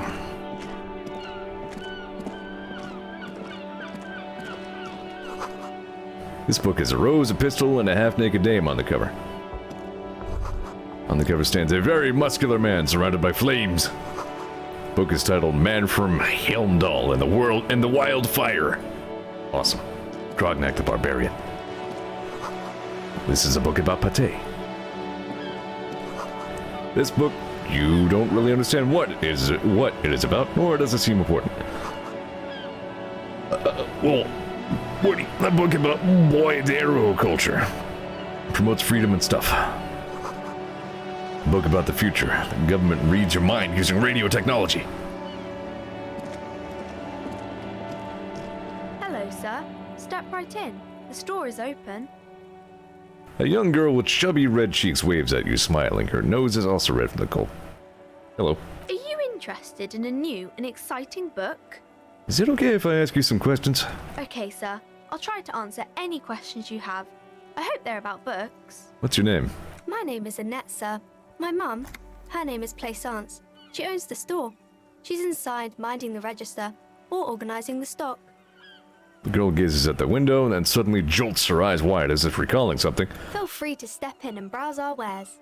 You're standing out here in the cold because... I'm signaling that the store is open. Otherwise, people might not know. They'd miss out on the crime, romance, and biographies of famous people. A sudden gush of wind turns the pages of the books on the counters. She covers her face, smiling, but she's cold. You're cold. Can I help in some way? Kind of you to offer, sir. What could you do to help her anyway? I could help by brutally dismantling the free market. I could have a word with the store owner, maybe? Oh, no, sir. I'm happy to help Mum by luring in customers.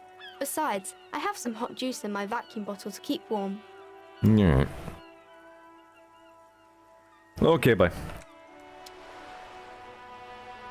I don't really feel like going in the bookstore right now. Let's just wander. Let's see if we can find some more tear. That'll kill some time. Let's see what else. If only you had some kind of cloak system, yeah. Some sort of outerwear. Perhaps discarded by some handsome drunk gentleman.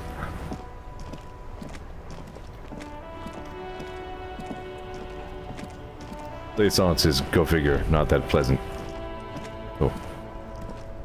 I'm just like, let's not go in there right now. Get some healing items. Roy's Pawn Shop. Ooh, gloves. These are hobo cop gloves. Gasoline-stained fingerless gloves in navy blue. Even worn threadbare, but being made of wool still provides some warmth and comfort. Hello, Foshi.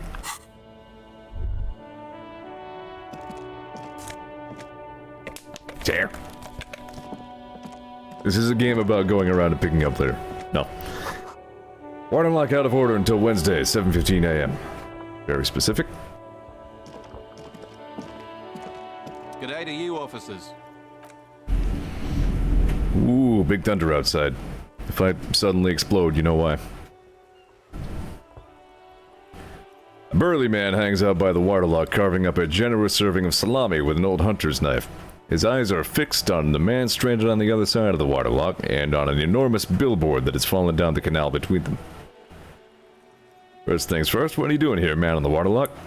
My friend Barry the Butcher is stuck on the other side of the waterlock. I'm keeping him company and eating his salami. Nice. From the corner of your eye, you see a man in a yellow shirt and gray overalls waving at you from across the canal. He seems disappointed about the wreckage on the waterlock and the salami. Very good stuff. Anything I can do for you, officer? The man on the waterlock picks the skin off a slice of salami and he takes a sizable bite. You know what caused this wreckage? I wasn't here to witness it, but those look like tire tracks on that sign. Weird, huh? Then again, plenty of daredevil drivers in Revachol. The words daredevil driver sound ominous to you. Too bad it also takes a year and a day to repair anything around here. Especially a waterlock. The rest of the coast is closed off till then. Can I have some salami? Sure thing. Nice. Want some too, officer? Why not? Alright, that'll do for now.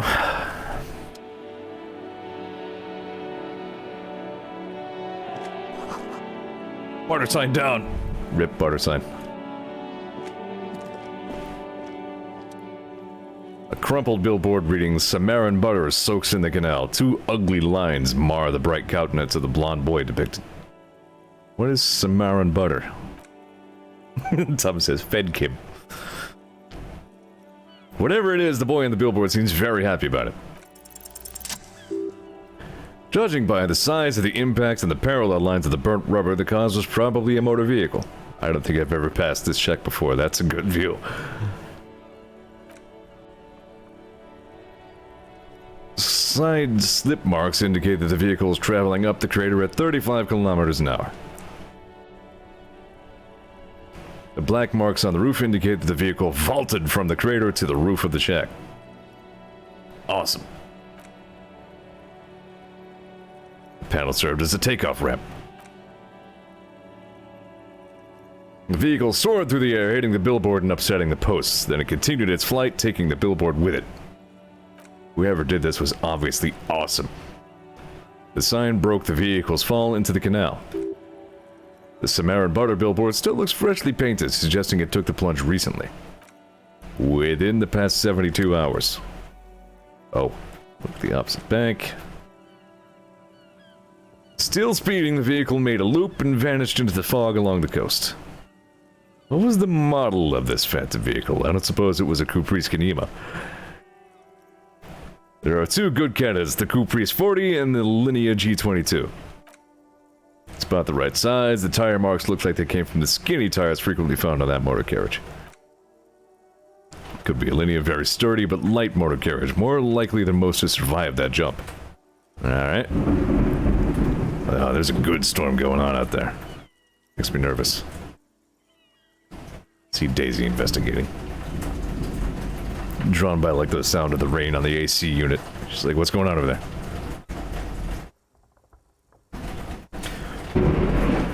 Great claving. I've angered Thor. You knew I was playing Hades earlier. He saw me pick Athena's boon instead of his. What now? Now? Now you'd have to follow the tracks to be sure. Yikes. The lieutenant looks on, waiting for you to wrap up your analysis. Thomas says Daisy will fight Thor. What's up? Any theories about what happened here? Some top-shelf shenanigans. I want to meet the driver and shake his hand. What kind of car do you think it was? I think it was a Linea G22. That's quite likely, from what I can tell. Yeah, I have no idea. Who could it have been? We're not traffic cops. Should we get back to the murder? We should bring this driver to justice. If we must. Did I say Thor instead of Zeus? My bad. Stream brain joke. Bad streamer. Bad entertainer. Yeah, I'm gonna quick save as soon as I'm out of this conversation. I've been in it for a good few minutes. I'm not expecting him to get far with this, Lieutenant consoles himself.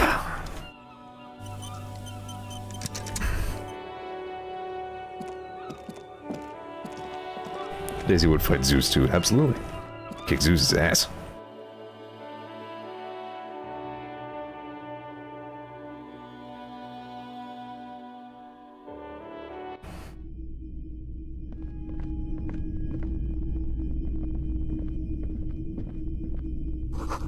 Some kind of machine? An antique cash register?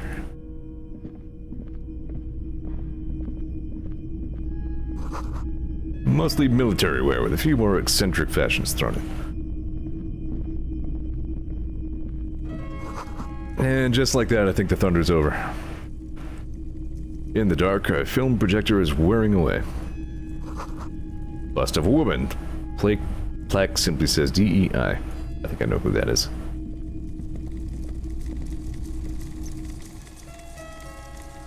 No, there's still a little bit of thunder out there. Anyway, you see rows of toy soldiers guarding the rest of the trinkets displayed on the table. Some on horsebacks, others in rags, others yet in bright blue uniforms. All are stern and unyielding in their duty. Try to find something pretty and cool in here, then use it to win her back. Wait, win her back? Yes, buy something nice, a figurine. Everything you pick out seems faded, chipped, and sad somehow. Most are just broken toys. This set of soldiers isn't meant to look impressive. A few have rifles, but most of them carry pistols. Some even shovels and tall sticks. Were these even soldiers? You're probably talking about the revolutionaries, yes? Yes, they are soldiers. Revolutionary soldiers. The kinds of soldiers who just kind of pick up whatever they got lying around. I think their poverty has been exaggerated for effect. When you place them next to the royalists, it doesn't seem like they could possibly win.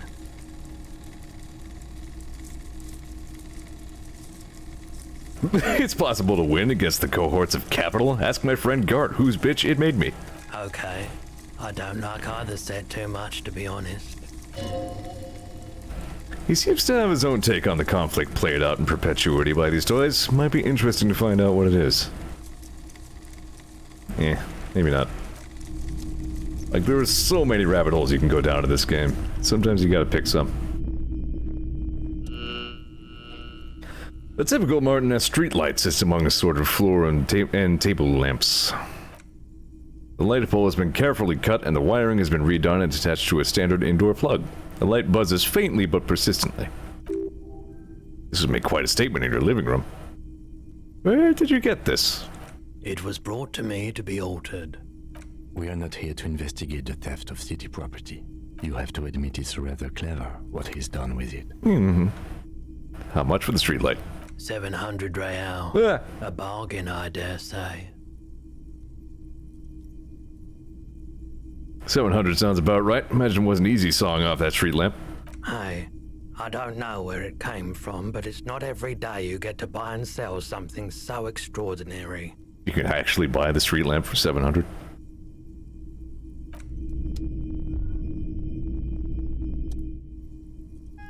How many times have you played through this? In its entirety, 2. So this is my 3rd entire run. I've, like, started a couple others that I didn't get very far into. The boomboxes on the shelf look well-loved and well-traveled. Chip-dented, they stare at you with the unblinking eyes of their tape reels.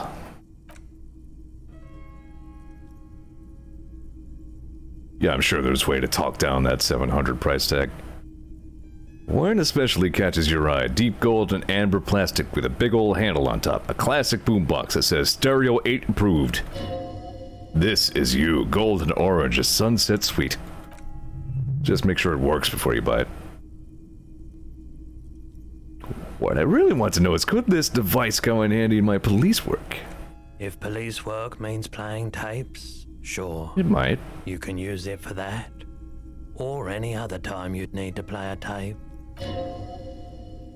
Like at a beach party, with sand and sun and seagulls dancing on the breeze. Theoretically, I could bring it to a beach party. Theoretically, yes. But we don't have time right now. It's generally murder investigation first, then beach party. Doesn't have to be a beach. With a boombox like that, I'll bring the party into the streets. You can play it any way you like. And I guess since you're a police officer, no one can arrest you for it. Are you sure this is all in working order? Absolutely. I've tested each one myself with recordings of speech, found sounds and music from a variety of genres. Even though I don't really like music. Oh, found sounds, you say. So this Stereo 8 approved machine here is the Harman Welsh W2, made in Vespa, designed in Zeor. Plays all reel-to-reel formats. 2mm, 8mm, 12mm. It's even got a little radio in there. It'll set you back 12 real. I don't have 12 real. Alright, so memo to self. This is important, and no other thing is important. Get 12 bucks so I can buy the boombox. That's my new top priority as a detective. Yeah, it's a pretty good deal for a working boombox, isn't it?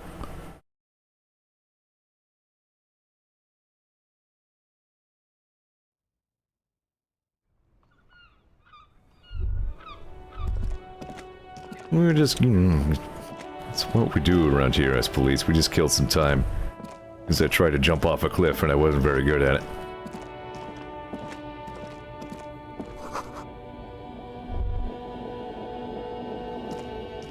And I tried talking to the racist and I wasn't very good at that either. No, the problem was I was too good at talking to the racist. I wasn't very good at fighting the racist.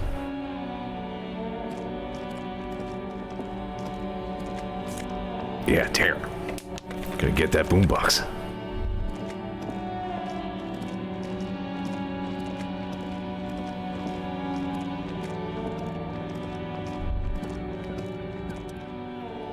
You see a Samaritan street vendor is surrounded by a motley assemblage of goods. When he realizes you're looking at him, his face breaks into a wide, welcoming grin. Ken says, it's fine. Kim owned a different racist for you. That's true. Kim's got the racist unlocked. He's got this. The name Sileng is embroidered over his breast pocket. Happy shopping, officer! Everything's cool here. What's so cool? Everything's cool. The goods are cool, the customers are cool, the place is cool. And one more thing, officer, you're very cool. Bang, bang, bang, bang! I'm not cool. What? Whoa! I can't believe you said that! Kablooey! You got personal style! Alright, I'm sorry I said you were done, Zeus. Sheesh. Take it easy out there, would you? It's gotta get into everybody's business. You like premium menswear. Look around and browse. Everything looks cool on a guy like you. Take your time. Don't be distracted by the flattery and funny man act. Questions.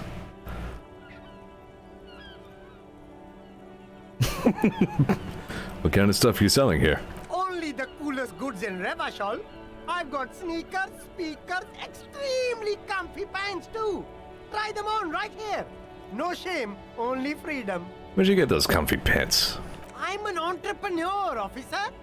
I've got sources, buyers, suppliers, distributors, manufacturers, wholesalers, all extremely cool and above board. Is there a discount for cool officers like me? No need for discounts at ceilings, officer. Everything's already on sale. Anything you want, 50% off. I think that's the policy Coles uses. But did he first mark them up 100% so just so he could put them on sale? Yeah. Yeah, I don't think we can pry it. Business secret, let him keep it. Anything for you. Where are you from, Sileng? Me? It's a boring story, officer.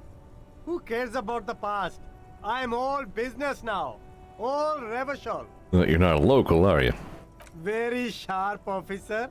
I'm Serais, from the Sigai province of the Serais Empire. The apricot suzerainty, you know? Apricots are delicious. The apricot suzerainty is what the Sigai archipelago is commonly known as in Revachol.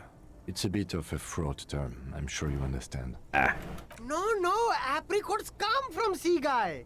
My grandma used to grow them. But Seaguy is a shithole. That's why I came to Revachol. Here's much better for an independent entrepreneur. Less laws. Speaking of, why not support an independent local entrepreneur?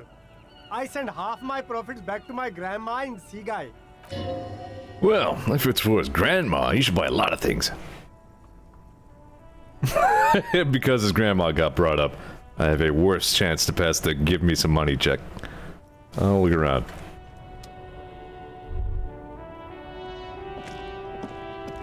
I mean, I don't have any money, but... Don't be shy. These are premium class clothes. Good quality fabrics, best retro design. Save the economy with your style, officer. Best retro design is a fun way to phrase cheap secondhand clothes smelling of strangers' body odors. How about some premium class service over here, like paying with net worth? Go over and ask if you can do that. Find your hands deep in tattered and faded garments made from weird polyester blends that make your body itch and sweat in all the wrong places. Economical, but also trendy. Look first hand, buy second hand. Keep the economy moving. Ugh. All you can come up with are some treated wool pants. You can tell they're too tight around your thighs and too loose around the waists. No luck? Why not take another look, officer? Keep supporting the economy. The itchy pants make you better at fight or flight reflex. I'm good.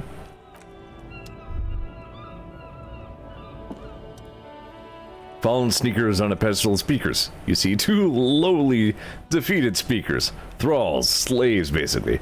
Perched atop them like conquerors surveying land, a pair of fallen, durable wear sneakers, Ultra Series. I can see you've a taste for luxury, officer. Can't keep your eyes off those sneakers? Speaking of luxury, you should go over and ask about paying for those sneakers with your net worth.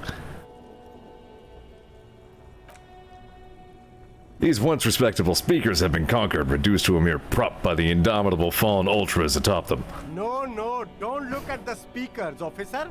Look at the sneakers. The sneakers are the stars here. There's the snow again. Good move, officer. You won't find a deal like this anywhere. A pair of fallen ultras. The design is impossibly sleek and simple. A futuristic silhouette with a sleek monochrome colorway, a jet black upper, and a silver-lined midsole. Those sneakers, mister. Those sneakers are the latest fallen sneakers. Super air, super fine, super cool. Only 50 real. Only? That's madness. I need the fallen sneakers. I mean, they're pretty good shoes.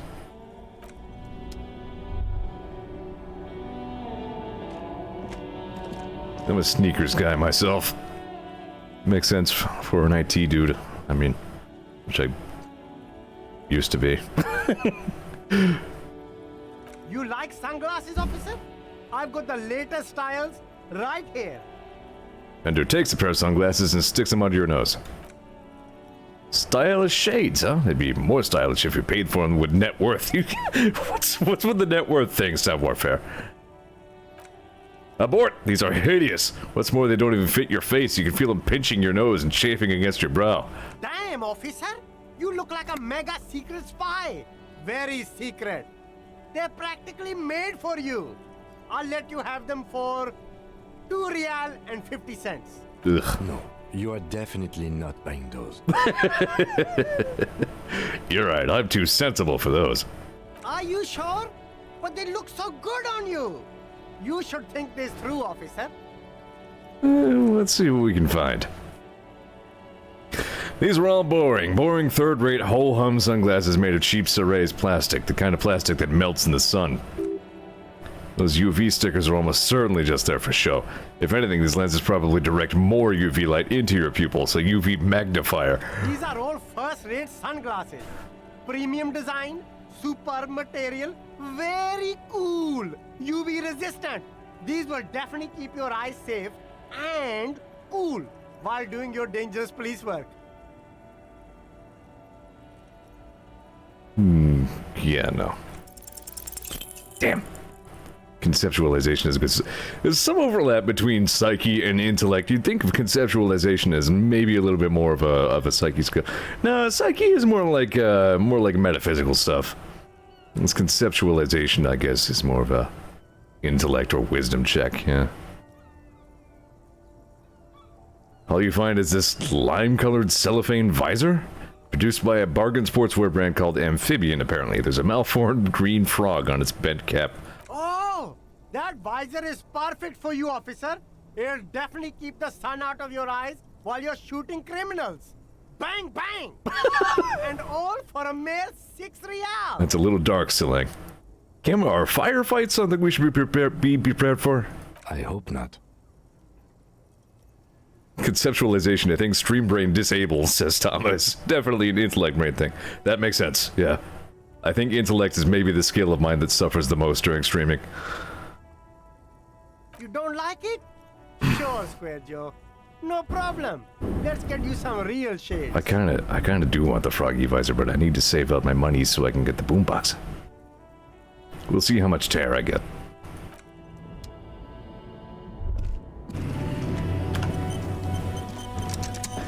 I think I need to hop up and grab myself a beverage. These are very talky streams. I've been doing an awful lot of reading. That sounds good. I think I would like a sip. Hey, if you're here watching me play Disco Elysium, I really appreciate you.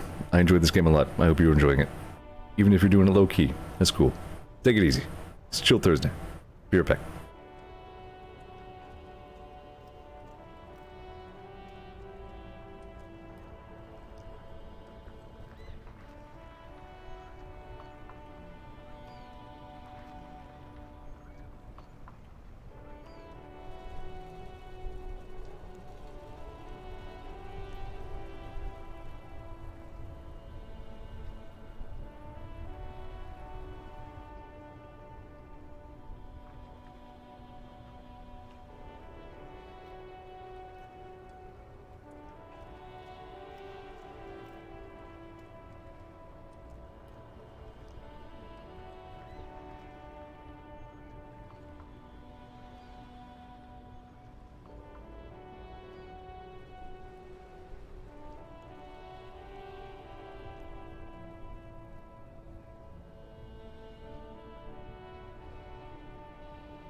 I am home.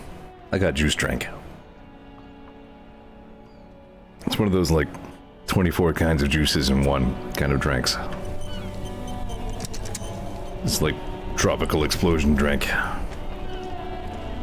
Well, I'm running low on things to fart around and waste time with. Dang. Well, I can look through my ledger. Let's turn in my tear, see what I have so far. See if we can find any more hanging around. I got too close to the harbor and ruined the nice music. I don't think there's much for tear down this way.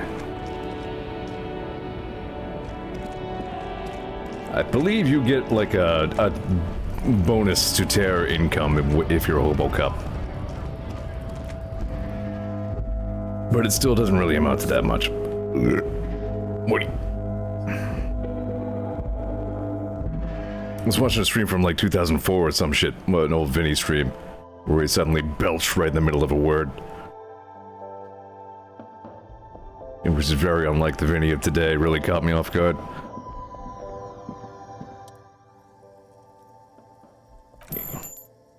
$280 in tear. You're 100% sure you got a special Hobocop money for that tear. At least 100% extra tear money. If the numbers on the machine told you otherwise, it's a lie.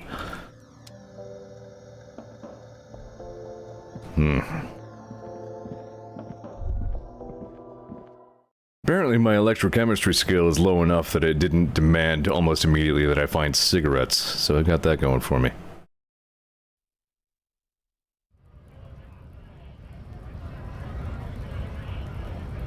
Got that guy sleeping on the job.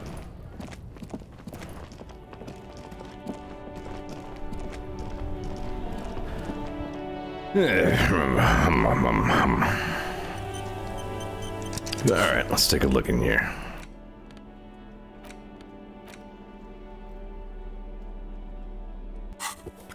It's the ledger you found in the trash. A pitiful cabbage of white and yellow papers hanging from a plastic board, barely held together by a metal clip. This sad display is made complete by the faint smell of urinal cleaner. Is a piece of toilet paper, or is it cleaning tissue? No, it's toilet paper, desperately sticking to the back of the blue plastic clipboard. It's a metaphor for you. Below the pathetic's terror, do not look into its blue heart. It's just toilet paper sticking to the back of the plastic clipboard. You can take it off if you want. Still wet, the toilet paper peels off the plastic easily. All you have to do is shake it off your finger and voila! The ledger now looks marginally better. An aluminum block runs the width of the board, biting down on the paperwork. Its crocodile teeth are the only thing keeping the papers together. A regular pencil, the tip worn down to nothing, has been attached to the clip. The surface is interrupted by a silvery sticker. It's rectangular, sparkling with iridescence. You don't know how you didn't notice it before.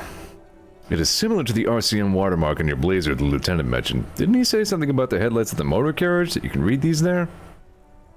Lieutenant, is this one of those hologram watermarks you mentioned? What? Yes, halogen watermark used for adding information to RCM property. Interesting. What kind of information? It depends. Aside from an anti-counterfeiting stamp, mine has my station number and address.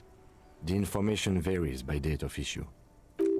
Maybe yours will have how many cases you solved? How many years you've been on the force, he's thinking. It'll have that.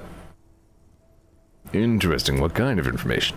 It depends. Aside from an anti-counterfeit... Oh. Yep. How can I read it? Any capable light with the right wavelength will do. You mentioned the headlights of your Kadima? Yes. RCM vehicles have headlights tuned especially to reveal halogen watermarks. This means you can read the watermarks if you can just turn the lights on.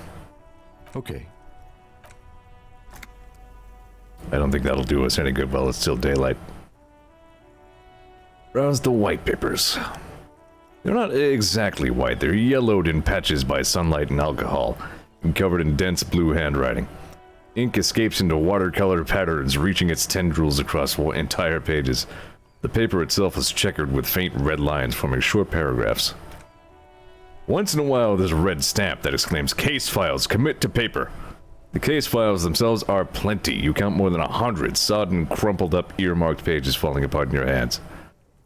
They appear to be sufficiently organized and extremely dense, if mostly illegible. What is in there? What are they about? Work, strife, poverty, the Jamrock Quarter. These are the handwritten logs of investigations dating back to January 51, this year. The exact number is hard to estimate due to missing pages and an odd naming conventions, but there are at least 20, maybe 30 cases. Undertaken, not completed, mind you. It's the middle of March. You have attempted 2 cases a week on average. Is 2 cases a week a good caseload, Lieutenant? Huh? 2 complex cases to undertake is a lot, yes. You really have to push yourself. I would not suggest it, lest you start making mistakes. 2 cases a week appears to have been my load, Lieutenant. I'm not sure I completed them, though. 2? That's a lot. I didn't mean to say you are making mistakes, by the way. That was presumptuous of me. I burned out, all right. That's okay. We all do, sooner or later. Like a fan of gills, the checkered paper is dry in your hand. The handwriting is extremely dense, if mostly illegible, right? Yeah, let me see if those UV lights will still work in the daylight. It's probably a check at the car.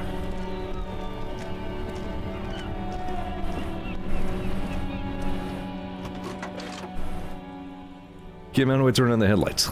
All right. Ready? I turn, you press start. It's next to the preheater. He's downplaying his excitement. The lieutenant is more than happy to show off his precious carriage. The dashboard lights up with orange glow. The rounds per minute gauge jumps, and the engine of the crew priest Kanema comes to life with a whiny howl. Yep, there we go. Oh, yeah, they're nice and bright UV lights. There you go. I'll turn them off from the remote once you're done. We just need to stand in front of the machine now.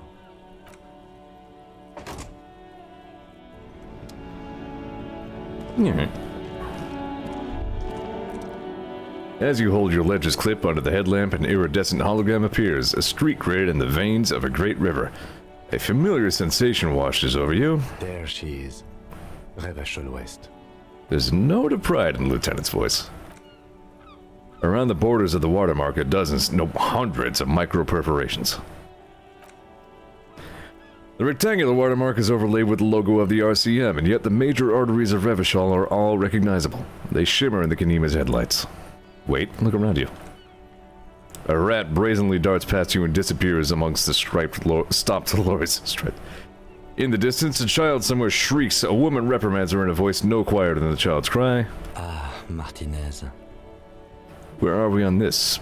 Let me see. Right here. He lays a finger near the top of the map on a segment of coast jutting out into the ocean. Sure, I've seen worse.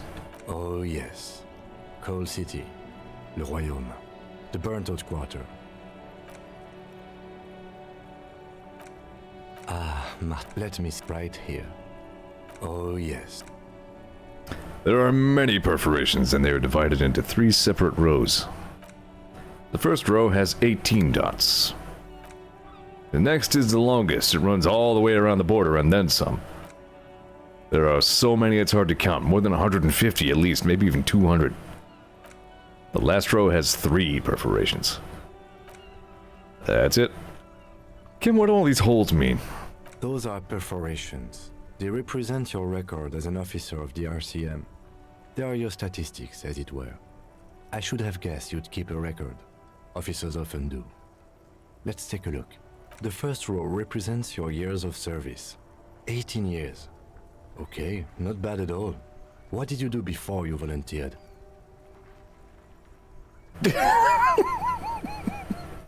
I feel like I just went around apologizing all the time. I was a hobo when I lived under a boat. You know, the RCM is a volunteers organization. We would have no qualms with vagrants joining our ranks were they qualified. But let's move on, shall we? Kim's like, yeah, that's possible. This next row, the one that wraps all the way around, is your number of closed cases. Closed is good. It means finished. You've got, let's see, wow, more than 200. Is that a lot? It's quite a lot, even for someone who's been on the force for nearly 2 decades.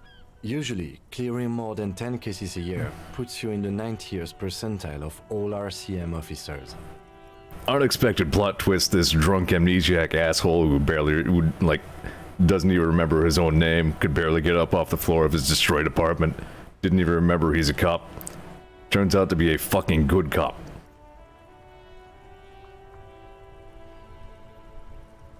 So you're saying I used to be a super cop? Call it what you want. You were a valuable member of your precinct. Now, let's look at the last row. Right. Those are your confirmed kills. You've got precisely 3 perforations there. I was expecting a higher number, honestly. For an RCM officer, especially Precinct 41, which is in the Jamrock Quarter, it's rather tame. I mean that in a good way. What's it feel like to kill a man, Mr. McCoy? A young woman asks the man across the desk from her.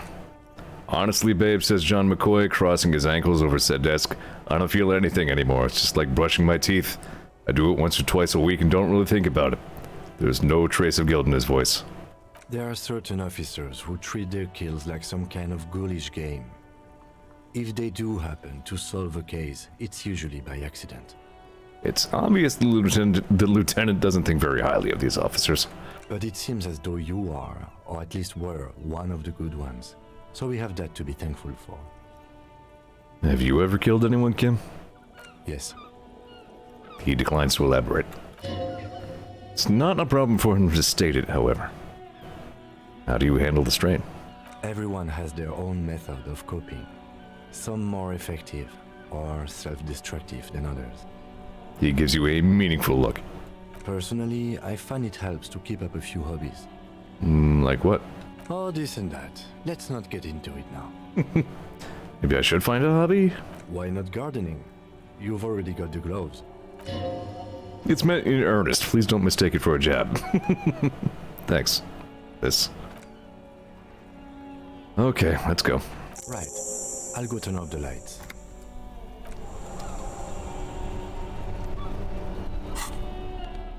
A lot of info in this ledger. It was mentioned of a naming convention here. It appears you employ a, shall we say, robust yet literary system. Each investigation has its case number written on the margins, yet still more tellingly, most are accompanied by a name. A title, one might say, even, one that draws inspiration from Snoop fiction and Vespertine cop show staples. And they're written in capital letters, too. Yes, all caps. One is called The Next World Mural, another The Square Bullet Hole Murders, another yet The Unsolvable Case. Others appear more lighthearted. The guys on a couch in an unexpected location, and the murder at the hookah parlor, even the rare article-free collapsing tournament. Murder features prominently throughout. It's going to take an effort to piece these case files together, but it can be done. Later, once you're done inspecting them up close. Kim, my cases appear to employ some kind of naming convention. You mean the alphanumeric? Officer, precinct, time of arrival at the scene? I mean a non-numeric one with titles. Oh, you mean the titular? Yes, well, so do I. In our defense, almost everyone in the RCM does. Why's that? It's a holdover from the early days of the RCM, right after the revolution, when the organization had little idea how to do things. It persists in an unofficial capacity. Officers use these titles to refer to their work among themselves. I seem to have a case, The Square Bullet Hole Murders. Again, in your defense, I seem to have named one the man with the hole in his head. That was a real person. His death was real. Still, I named it that, to amuse myself. You love these little peeks behind the Kim curtain. I pray his loved ones never find out. What happened to him? Rail spiked through the head. He died. It was a workplace accident. That's how the hole got in his head. I have to open an official case as their room. There is, for precisely one more. 15 pages near the end remain untouched by the damage. The checkered grid forms a structure of passages, breaking the case into subtasks to accomplish. Once all the tasks are accomplished, the case is complete. Commit to paper. Sadly, the ledger only comes with an old, worn-down lead pencil. It's unfitting of this monumental event. Spelled lead wrong. Kim, do you have a... I have a pen. Do you have a pen? The lieutenant looks at his blue notebook. 2 fat, shiny pens hang from the binder like large-caliber bullets on an ammo belt. It's downright incriminating. He has little choice but to give you one, though he really does not want to. He's not really saying anything, just standing there looking at them. Can I have one? Know that I give this to you with resentment. Your resentment is noted on the official record, Kim. The tasks you've completed flow out of the blue oblong pen in a brash freehand, uncannily similar to the rest of the letters. The wording comes easily, it's almost robotically simple, a language developed for mental rigor and simplicity. Inspect victim's body, get the body down, interview the cafeteria manager. It's not exactly poetry, but poetry would be out of place. A satisfying slash sounds across the paper. You're done, it seems to say, and you. Things to be done and things already done. The composition of reality. Yeah, the weird thing is, didn't the lady give me a pen, or did that happen in a different playthrough? Yeah, maybe I didn't get around to... Whatever, shrug.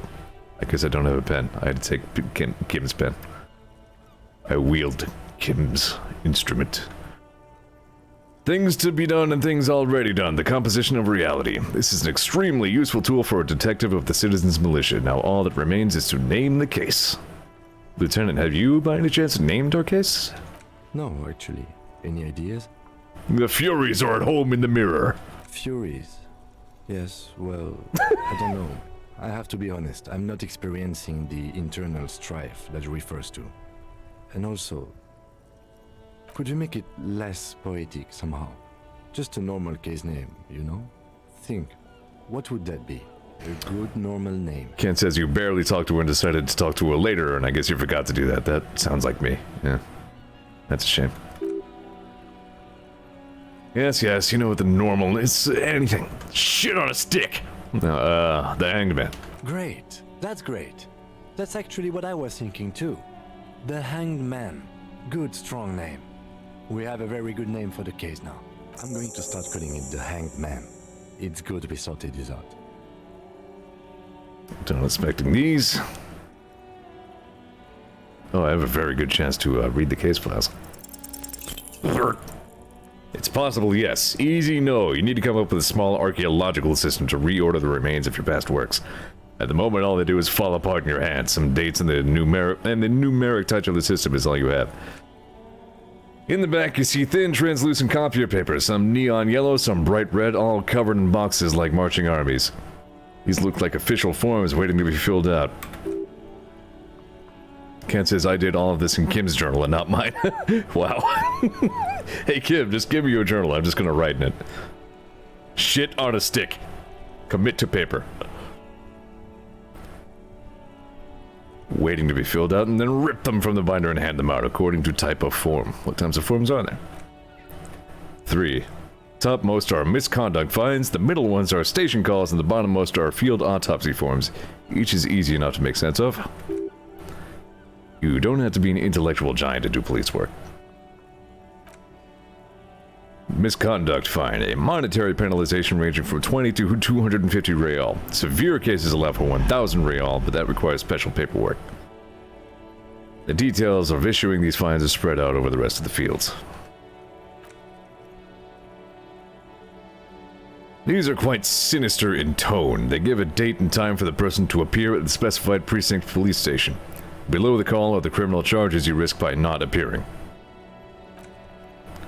A dozen pages of thin copy paper, bright red in color. You see the parameters of a deceased human form waiting to be filled in. Age, sex, condition of internal organs. Enough of all this. Yes, all that remains now is to fill those forms and hand them to people. Fines for wrongdoers, interview requests for bad guys, and field autopsies to dead guys. What delicious power hidden within this pathetic mess. You feel better. Thanks, Authority. Clipboard is made of dark blue plastic, hard enough to beat someone into submission with. The edges are rounded, however. The U4 size board feels thick and heavy in your hand. Light shimmers on its wet surface. On the back, you see the embossed letters RCM. Would you say the color was blue? The blue heart. Don't look into it. Something rattles inside ever so lightly. Is there a hidden compartment? Permeables. It's not hidden per se, but the compartment is made for permeable materials that would get damaged if something happened to it. Gotcha. The plastic shimmers like lapis lazuli, but is not see-through. You cannot see to its center. How would I open it? With your hands? U4 size pages from the clip screwed into the top of the board.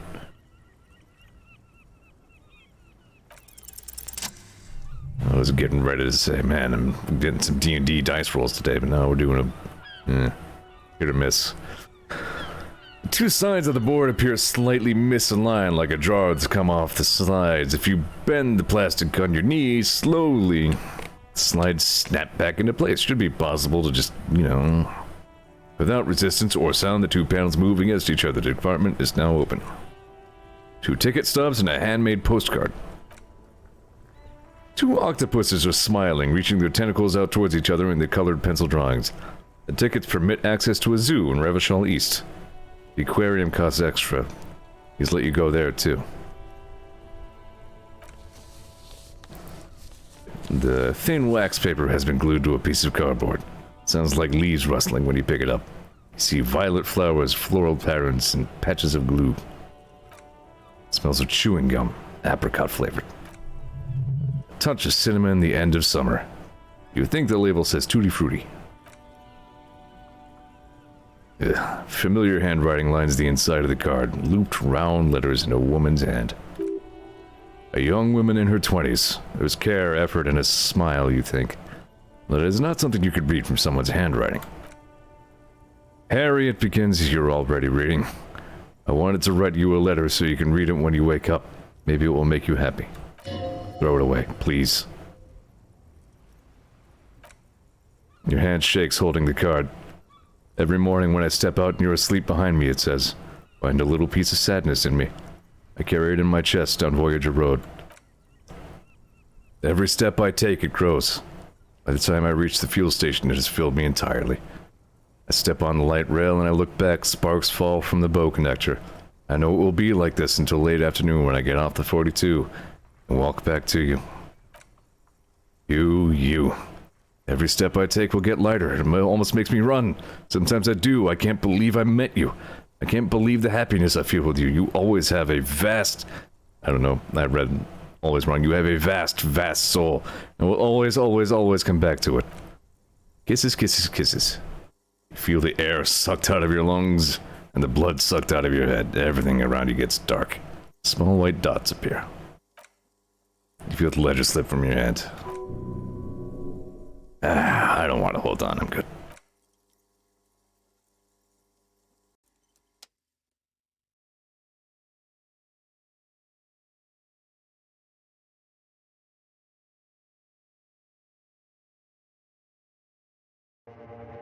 Why do I have a loading screen? Wow, okay. There you go, that's Disco Elysium, everybody. Thanks for tuning in. Hope you're having a good Thursday.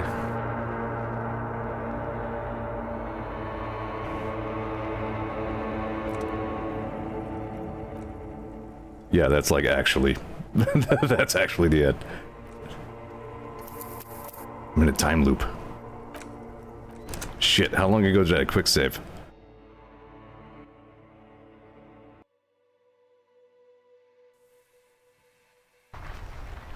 It's not.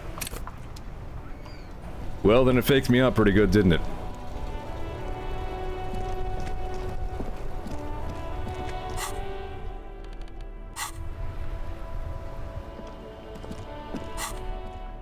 Alright, what actually was the last thing I did? I must have... I think the last thing I did was... Yeah. Cool. Great, let's do some checks again. Let's just speed run everything. I just... Fucking hell.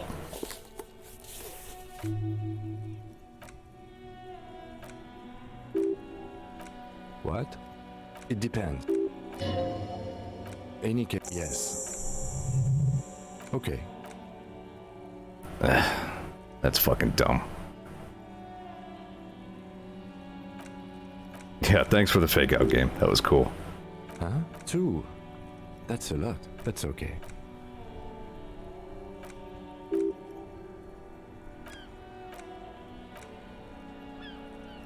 You mean the alphanumeric? Officer, priest. Oh, it's a holdover from the early days of the art. Again, I pray he's the man with the hole in his head. He died.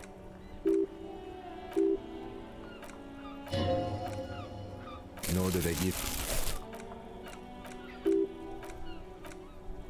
No, actually. Any ideas? Disco Elysium speedrun. Just memorize all the numbers. Great. I'm going to start calling it the Hanged Man. It's good to be. Morty.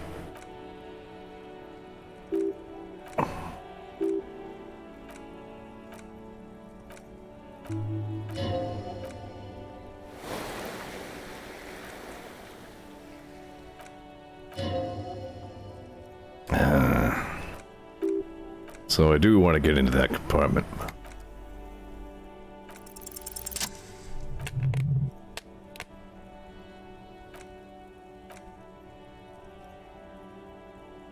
Fucking kill yourself, you asshole.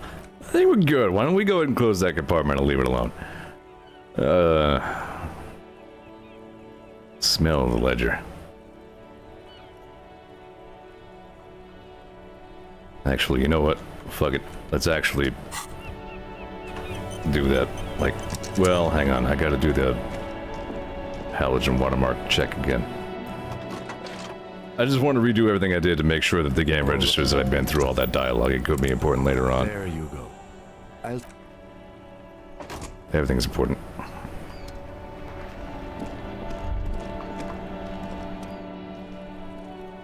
There she...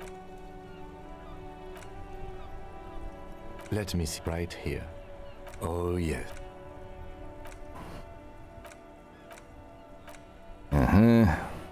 Those are the first row represents your years of service. 18 years. Oh. You know, this next row, wow, more than 200. It's quite a lot. Even for call it right. Those are your for now. There are but it seems as though you yes. Yes. Everyone personally, I find it helps. Oh, this and that. Let's not get into it. Why not? Right. Look. So let's see if I fail. Well, no, it's not even a check, actually. That's all on rails. I'm definitely gonna actually do the thing again. Alright, here we go.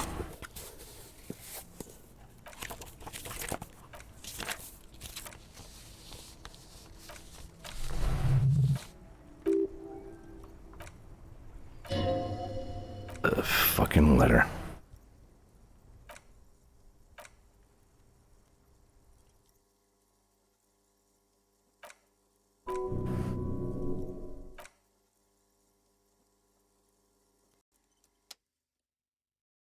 It's like in Hellboy, when he's, you know, fought friggin' Samael and, like, been run over by the subway train and everything else. Like, he falls to a knee. Myers is like, oh man, lost a lot of blood. You're in danger. Hellboy's just like, man, this is nothing. You know what'll kill me, don't you? Looks up at Liz.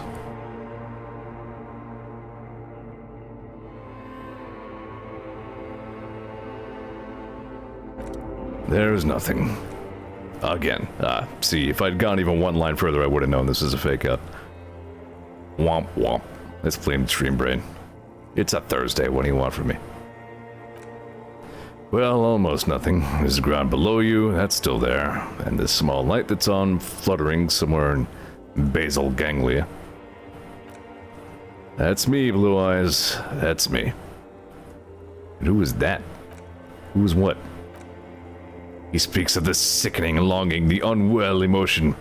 Even in the darkness, he's grasping for it, still trying to hold onto the great sorrow slipping in the water, slimy. No, I was cool. I'm cool. The cool when you're dead, brother.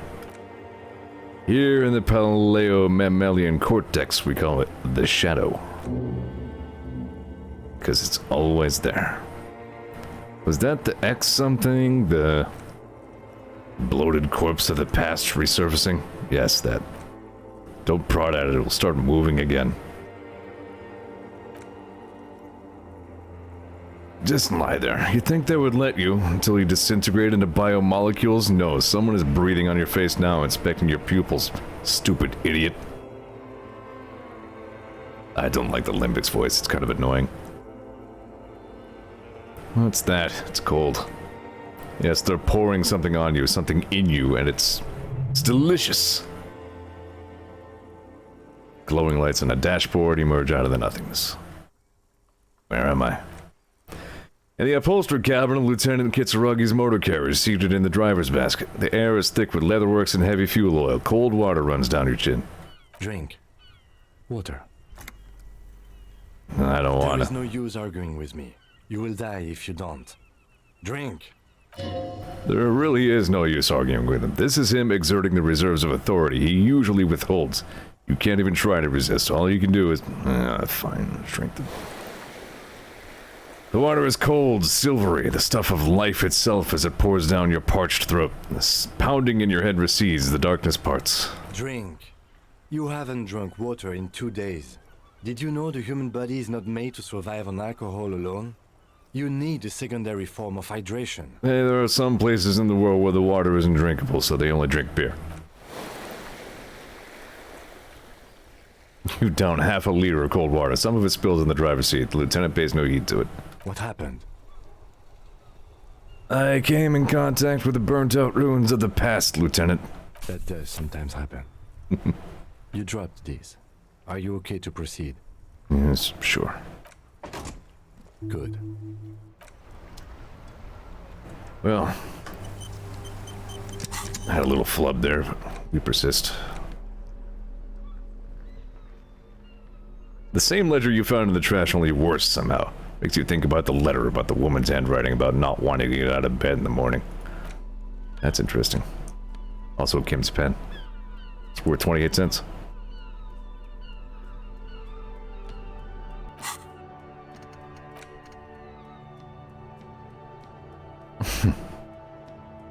You see yourself from above. You're passed out on the blue tiles of the hostel room floor. Even from this distance, you can see your eyelids flutter at the mention of what? A great white object letting out its sweet smell like a lily of the valley. The little man's forgotten its name, but he still remembers the feeling. And look, he moves. The feeling animates him. He instinctively reaches out for the feeling's best friend, a bottle of Commodore Red. Puts on his disco clothes and gets smaller and smaller. Sure.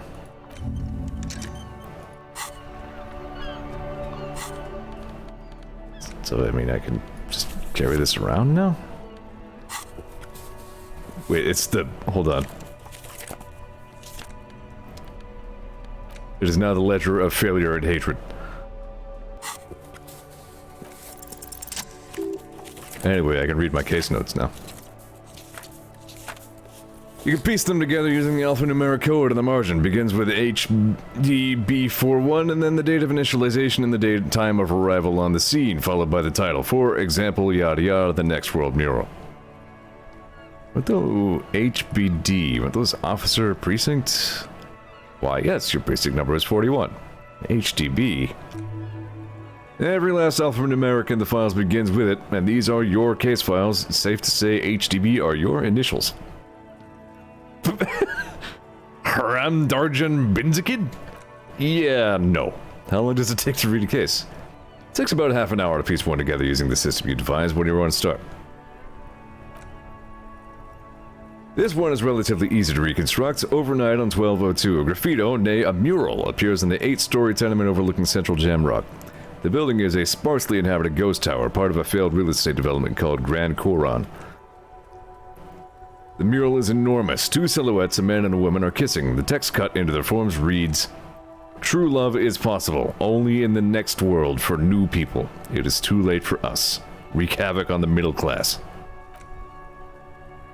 People call it that thing and that fucking thing. It's visible for miles. In 2 days, the station's complaints desk gets clogged with requests to remove the bummer. You and your partner are assigned to the case. The graffito crew is easy to track down. Only the Bellis Lettres have the litterage of industrial paint to cover the surface, when the graffito artist is rumored to be rich. They take responsibility for the execution, but not the design. The ideologue of the next world mural, as the crew calls it, remains an unknown. The crew agrees to clean up after themselves. However, your partner, JV, is against the removal, citing public support for conservation. That doesn't sound like him. This leads to a debate in Precinct 41, which then spreads to the streets of Jamrock, ending in a rare plebiscite organized by you and the rest of Row 3. The 9,000 people subjected to the mural's message, all of Lakeside, Central Jamrock, and Villalobos. Villalobos would be like Wolf Town. Puts half of the eminent domain participant plus half of the eminent domain participant in the vote. Although the case begins with what appears to be a lot of rumbling on the streets as to how juvenile and stupid the mural is, given a choice between 2 options. A staggering 78% of voters choose to keep it. Turns out the opposition were a loud minority, and that love truly is possible in the next world for new people, and it is too late for us.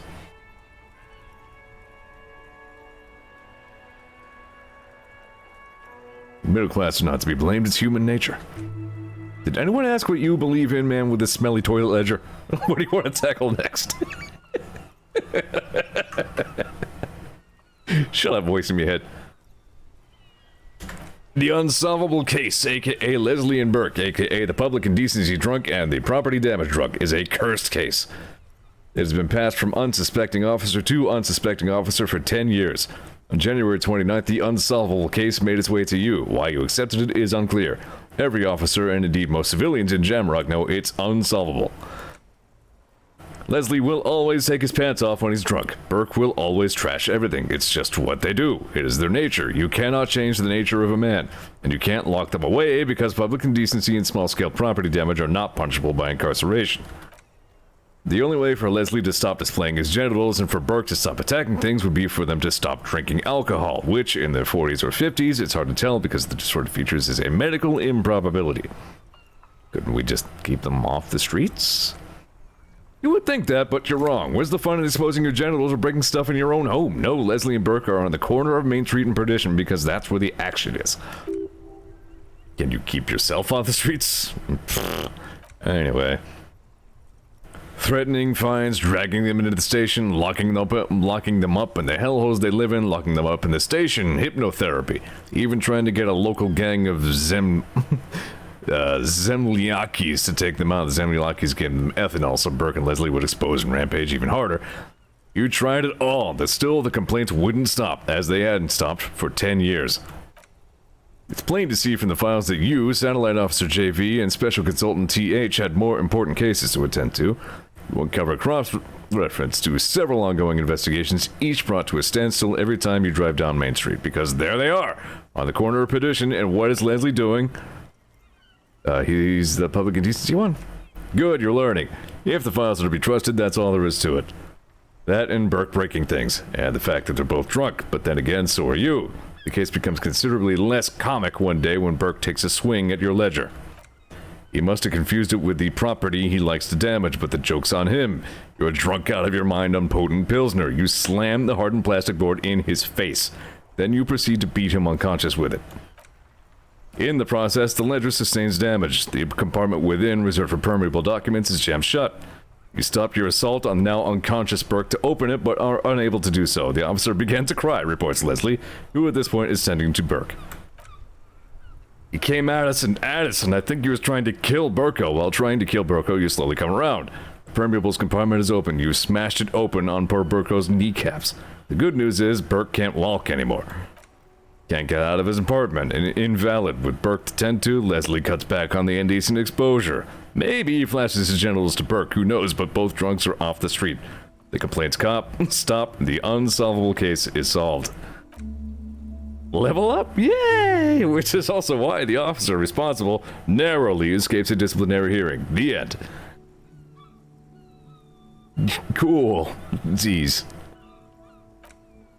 It would be very interesting to read about the square bullet hole murders, wouldn't it? I mean, there seems to be a square-shaped entry wound in the victim's forehead. She's been sitting there for weeks, on her rocking chair, with a square hole in her skull, staring at the wall, her mouth agape. But that's all you got. From the half hour you spent piecing it together, all you know is the entry wound was square-shaped. You never found the bullet. And then another body showed up, also with a square bullet in the forehead. Sequence killer? Who knows? These pages are missing. What's next? One day. One day you may still catch the man with a square gun. The couch in an unexpected location. Some assholes brought their couch outside and hung out on it. In the middle of the street, on the roof, on the hillside, by the motorway, you know, at unexpected locations. They were young and they thought they looked cool on it. They actually looked like assholes. Insufferable dicks. Young people are the worst. So anyway, you gotta complain about the damn sofa or couch or whatever it was. They were leaving it out in all these unexpected and whimsical locations they took it to. Well, they also took photos of themselves on it, and they smoked cigarettes and drank coffee because they felt it's intellectual. Cigarette butts, coffee cups, stupid couch, you had to clean it all up, and so you did. So congratulations to you, case solved. Did I ever catch those guys? No, you didn't have time for that because these notes show that you have what is called a real goddamn job. You don't have time to be chasing down the couch assholes. You have a real job to do. What next? Murder. Dum dum dum at the hookah parlor was a case originally assigned to an officer called Joseph Mills, who is now dead, of circumstances completely unconnected to the murder at the hookah parlor. Wait, how? Beaten to death by a throng of Villalobos gang members when he and his partner JM, only initials mentioned, ominous, answered a call one night. It's a sad story, and it isn't really represented in your case file. Stop stalling and get to the murder at the hookah parlor. Right.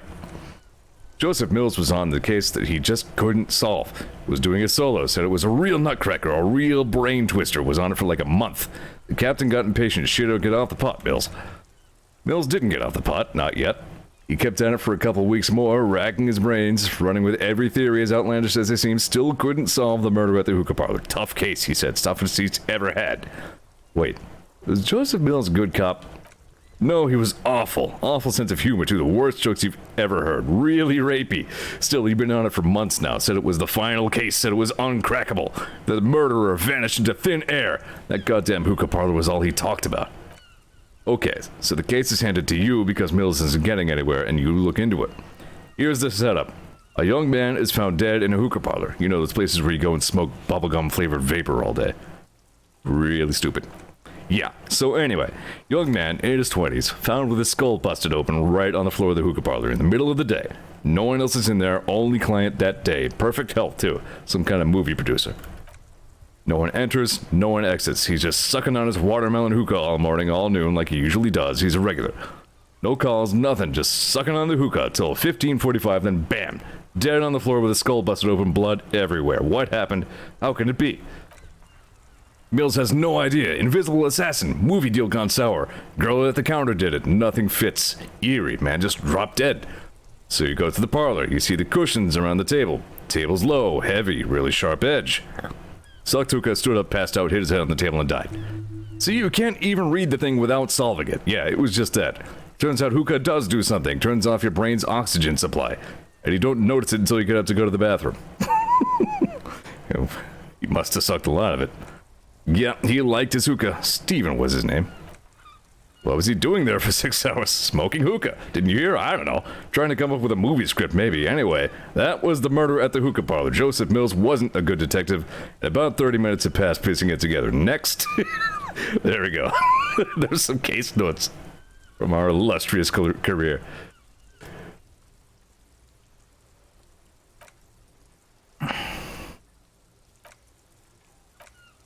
And that's everything the ledger can do for us, except for what it gives us stats, I guess? Oh yeah, gives us Inland Empire and Empathy. Nice. Penalty to authority. Who cares about authority? Alright. What's up, Kim? We should think about calling it a day. Whoa, I've killed a lot of time on that. It's still miserably cold this time of year. I haven't paid the cafeteria manager for the damages yet. You should take care of that then. I don't have the money. I have 6. I have 6 real. 17 cents. Let's talk to him anyway. An officer of the RCM shouldn't be sleeping in the street. We'll figure something out. But I can hobo cop. Though he finds the situation frustrating, he is doing his best to not make you feel any worse than you already do.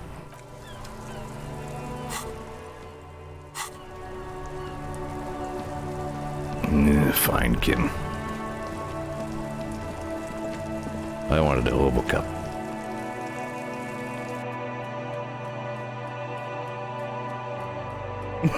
That's the one problem with hobo cup. You're like, hobo cup. Kim's like, no hobo cup. We can't have officers of the RCM hobo cupping. There are no hobo cops in the RCM.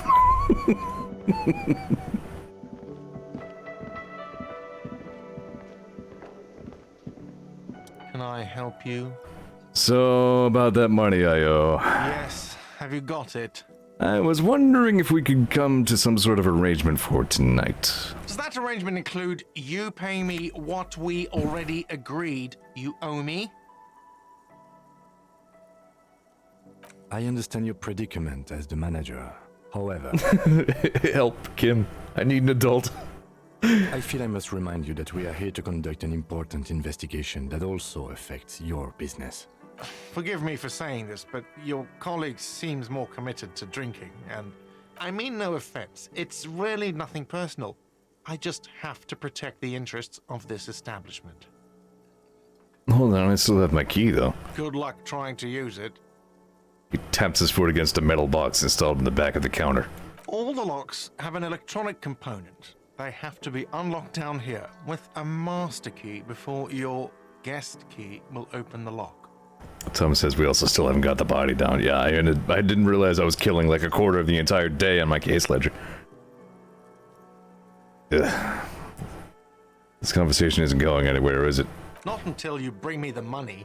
Okay, I might have something in my motor carriage we can use when you're done here. I hate this. Like, this part, it hurts a little bit. I really didn't want to resort to this, the man is thinking. Oh, Lieutenant, we're done here. Alright.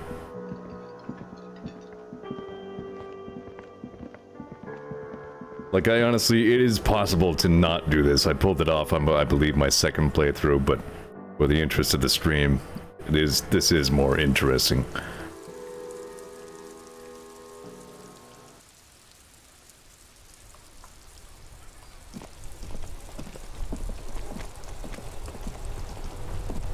For all the comedy in this game, it is overall a very sad game.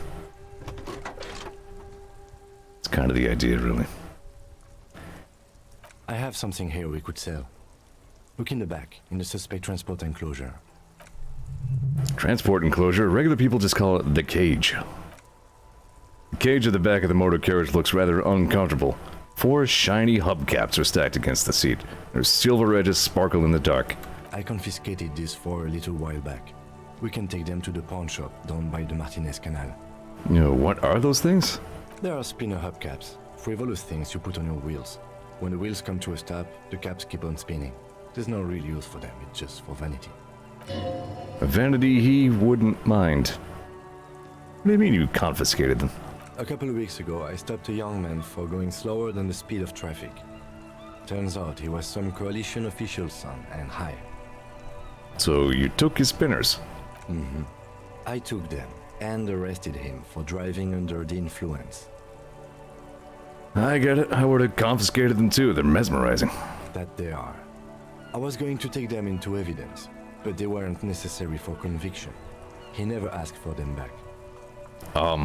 Did you want to put these spinners on your machine? No, that would be silly. I don't know why I kept them. It doesn't matter. I couldn't put them on this MC anyway. A cop with spinners. That would be outrageous. Yes, outrageously cool. He flashes a smile barely visible in the dark. I'm not trying to be sorry, Cop and Kim. I'm sorry you have to sell these because of me. As I said, they're useless anyway. I should have remembered I have these earlier. But thank you. Thanks, I appreciate your help. But what if I do say no? What if is it possible to not take the spinners? Is it possible to hobo cop? Alright, let's not take them now.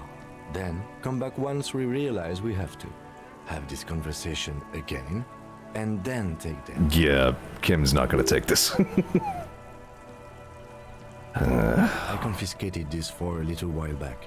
We can take them to the Techman says you will freeze to death. Canal. Ooh, dumb. Hobocop doesn't freeze to death. Thanks, Kim.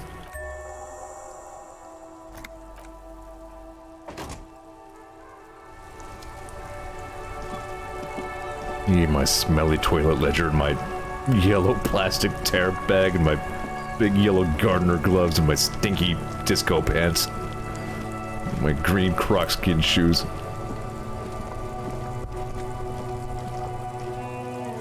I even lost my cool expression.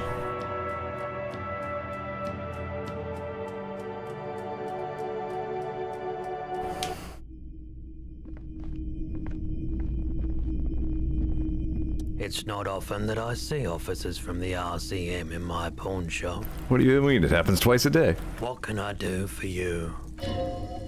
His courtesy is not insincere, but he prefers being alone with his projector, just watching the movement of light across the walls of the shop. Sorry, I feel like I'm interrupting you. Oh no, not at all. I guess I haven't had many customers lately. RCM or otherwise. Who are your customers usually? All kinds of people come through here. Locals, travelers, people looking for a deal, people looking for a keepsake. People who are terminally bored.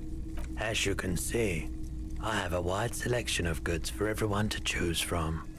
Quite the collection. I may have something to add to it. It keeps me entertained.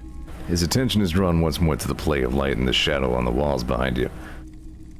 It's right on something. There's something I'd like to sell. Yes, we'd like to sell these hubcaps. The lieutenant steps in and hands him the spinners. Roy takes the hubcaps from the lieutenant and inspects them. The spinners appear iridescent in the dancing light of his pawn shop. Yes, these are very, very good.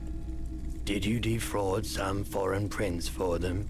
No, he was drunk. He was high on something. No matter. I'll give you 200 real. No one was defrauded or jumped, I assure you. Of course. I meant no offense. 200 real for you, officer. Delightful doing business with you. Do come again. Thank you. Here's the 130 real you need for your bill. Do not waste it. The rest goes in his pocket. The windfall is a small consolation. I mean, he only got 70 for him. Anything else you're thinking of selling? I'd like to sell my clothes. No. I could sell him the picture of the corpse. Oh, that's right. I took Lena's pin. You know what? I should give that back to her. I'm not going to pawn that. Another time, perhaps. Actually, hang on. Sure. Anything else you're thinking of selling? Nah, I'm not selling the pin. You can have this postcard, though. I don't need this. Keep him Kim's handkerchief and keeping his pen. Although it would be hilarious to sell the pen. Whoop. Another time, perhaps. Please buy my pants. Please buy my crusty, gross disco pants.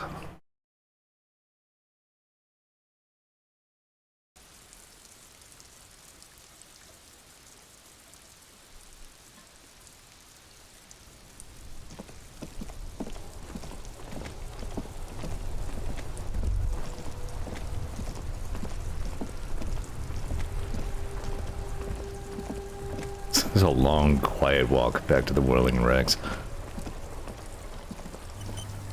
Thanks, autosave. You ruined it. It's like 10 o'clock at night. Why is she 10:30? Why is she sitting out there just... aim gardener?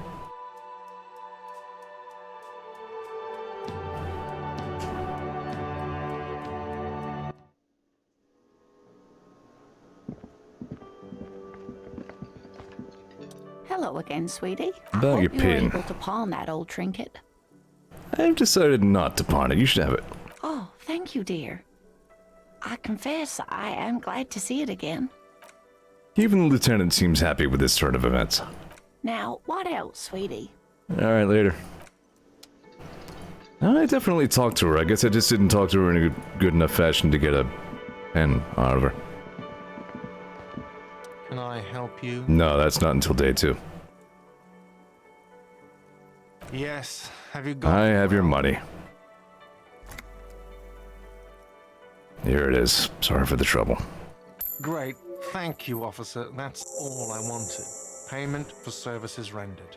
If you continue to stay here, I just ask that you please pay your nightly bill in advance starting tomorrow. Oh, you have to ask about the wheelchair to get her to give you a pen. Well, I already have Kim's pen. I don't need another pen.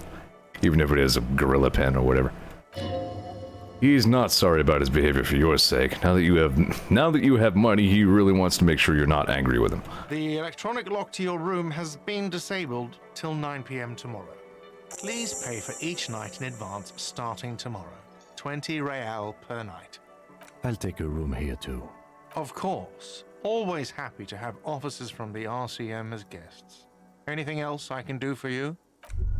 Yeah, his tone changed completely as soon as the money landed in his hand. Hey, so we've been monitoring you internally, and now we know you're a capo type. Wait, what are capo types? Wait, there are capo types? Yes. Guess what's yours? Cool cop? No, you're the sorry cop. The cop who's the sorriest. Let's make it official then, shall we? Huge lack of enthusiasm going on in here. Okay, but what are the other capo types? Oh, you know, Apocalypse, Superstellar, the Advanced Interesting Cop, Liquid Shadow Cop. But you're too sorry to say any of those things, so here we go. Won't the other capo types be jealous? What? Jealous of the sorry cop? I think they'll be fine, don't worry. They'll be super fine. It'll be totally okay. You can dual capo type from sorry to anything. Oh, really, you can? Alright, then I'm sorry. Of course you are, it's okay. See if you can get something out of this, like info, or maybe every time you say you're sorry you get $1 million bucks? That won't happen. It's me, sorry cop. I'm very sorry. Sorry for all the bad. I'm sorry for my stinky toilet ledger. You're one sorry piece of shit. Cop penitent. A flagellant cop monk. This is not the right line of work for you. You should be groveling at the feet of a feudal lord, providing lurid evidence against yourself at a Mazovian show trial. Ripping the flesh from your back with a cat of nine tails. Whatever made you this way, you can be damn sure it was your own fault. Do it. Really criticize yourself. Who knows? You might uncover something of importance from your guilt-ridden past. Can I internalize? I have 6 slots. Alright. No, I cannot. I have to unlock one. Got it. Wait, do I have a skill point? I don't have a skill point, do I? I have 1 skill point? I forgot to... Oh, right. I got a skill point and then I was going to put it in into savoir-faire. That's right. Alright, so hold on. Zeor TV, no racism. That's a general policy, by the way. No racism on Zeor TV. Unless we can point and laugh at it. Like Measurehead. Haha, Measurehead's stupid. He's a bad racist.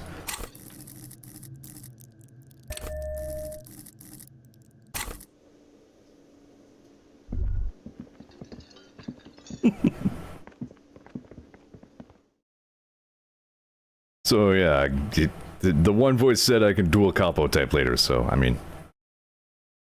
Hopefully we'll be able to be sorry and some other kind of cop. That'd be good. It's the best kind of cop. I have so much to be sorry for. I did so many bads.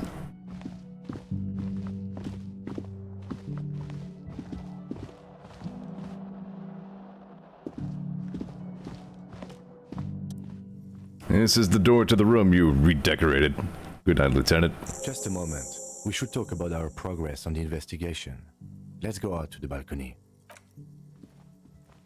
This is a good scene.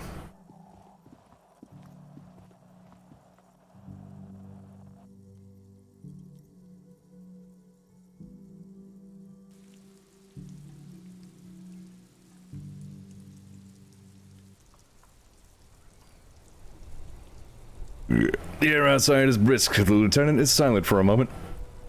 Damn, excuse me. He listens to the traffic hum and then... Now then, we should talk about the investigation. But I also feel you're a bit hazy on the RCM. Our role here, our rights, our jurisdiction, basically. I didn't know you smoked, Kim. I have a cigarette every night when I go over my notes. It's something of a ritual. Oh man, he looks so devastatingly cool with that cigarette. How did you get so cool, Kim? You mean this? This isn't cool. It's an unnecessary trial of will and unhealthy. Keeping the habit within the parameters he's given himself takes a lot of focus. It would be easier to simply quit. Right then, the debrief. Yes, it's been a long and eventful day. How do you think today went? Well, we inspected the victim's body, so that's good. It was not easily approachable in that state, but we did it. I would say our initial inspection was very thorough, and we have solid leads to follow up on. Then you shot him in the chest, which wasn't ideal. You still have to get him down from the tree. Still can't believe I missed that shot. Being sober tends to help with precision. But moving on to the interviews, we weren't able to find the union leader, Everard Clare, much less interview him. So that's on the to-do list for tomorrow. Yeah, I'm gonna, be ready for the jump next time. That's what's gonna happen there. I'm gonna be real good at the jump. I'm gonna do a real tall jump. We didn't talk to the Wild Pines rep. We really must do that tomorrow. Yeah, I think I was gonna make my way over there and then the ledger ate the entire second half of the day. Above all, today was exhausting. What's with all the running? You run a lot. Is that a standard Precinct 41 practice? I don't know why I do the things I do, Lieutenant Kitsuragi. It's impressive, especially for a man your age. And in those days. Nice shoes, by the way. I like the green. Goes with the orange. He looks at your snakeskin shoes and smiles suddenly. So what are our powers exactly, the RCM? They're quite limited, actually. The power officers of the Ravachol Citizens Militia exercise most frequently is imposing fines of up to 1,000 real for offenses, in accordance with an interdepartmental schedule. Wouldn't that be an easy power to abuse? Yes, although indirectly, as citizens can always request records from their local station. Officers of the RCM have been known to take bribes of less than the prescribed fine amount. It undermines trust in the RCM. What's going on with those trumpets? Okay, what else? We can arrest people, of course, but rather than bringing someone in directly, it's preferable to serve a station closely. It prevents confusion and overcrowding. Wait, how can you be sure the arrestee will show up? You can't. Those who don't show up become fugitives, though, and have fewer legal rights when they are eventually caught. It's about power projection. Thus far, they seem to mostly show up. I see. And if someone resists? As you may have gathered from the fact that we are expected to carry a record of our kills, like the one in your watermarks, we are permitted to use whatever force is necessary, and strongly admonished not to abuse that power. So wait, if I kill someone while on duty? You have to supply compelling evidence for why it was necessary to use lethal force. In these cases, your partner is usually your witness. Not a good position to be in, by the way. Internal Affairs handles these cases thoroughly, by cross-examining you for inconsistencies. It is hard to cover for anyone, which is for the best. What happens to the people we convict? We don't convict. We arrest and send them to coalition government courts in Courant and La Delta. The prosecution works off our testimonies and records, which is why it's paramount to keep them. He taps on his coat pocket where he keeps his notes. Who makes all these rules? The coalition government, and the moral intern, more broadly. The RCM was formed by the coalition government to restore order in the international zone after the revolution. So we did. Now we attempt to maintain that order. No more, no less. His gaze is absently fixed on a window below that just went dark. Or perhaps it is better to say we were allowed to form. It's a point of contention whether the citizens of Revachol or the coalition government founded the RCM. Let's say it was the coalition government. It's probably more honest, yes. Either way, the moral intern leases us the right to keep the peace in this city, and they will take it away if we misuse it. The moral intern, what is it? The Moralist International are the world's largest political organization. You know who they are. They have been running this place after the revolution failed. If I didn't know, how would you describe them? They're a union of center-left and center-right parties across the Real Belt. Our coalition government is just one of its many projects. They also run the ICP, EPIS, most intergovernmental organizations in the world. What do they believe in? What do they believe in? They are Dolorians. They believe they continue the humanist project set forth by Her Innocence Dolores Day 4 centuries ago. Others say they are just technocrats. Who's Dolores Day? A historic figure? The author of the modern age? You will have to look elsewhere for opinions. The subject of humanism is too abstract for me. What do you think of them? The moral intern are a fact. I try not to have opinions on facts until they change. And it doesn't look like that's about to happen. More than that, there's some kind of affection in him. You like the moral intern? Yes, I did, when I was younger. In my 20s, I considered myself a moralist. A blue forget-me-not, a piece of the sky. They're not all that bad. That's another leitmotif associated with moralism. But the years have changed that. I don't know what I believe in now. No, I believe in the RCM. That's enough for me. I have an opinion on the moral intern. Do you?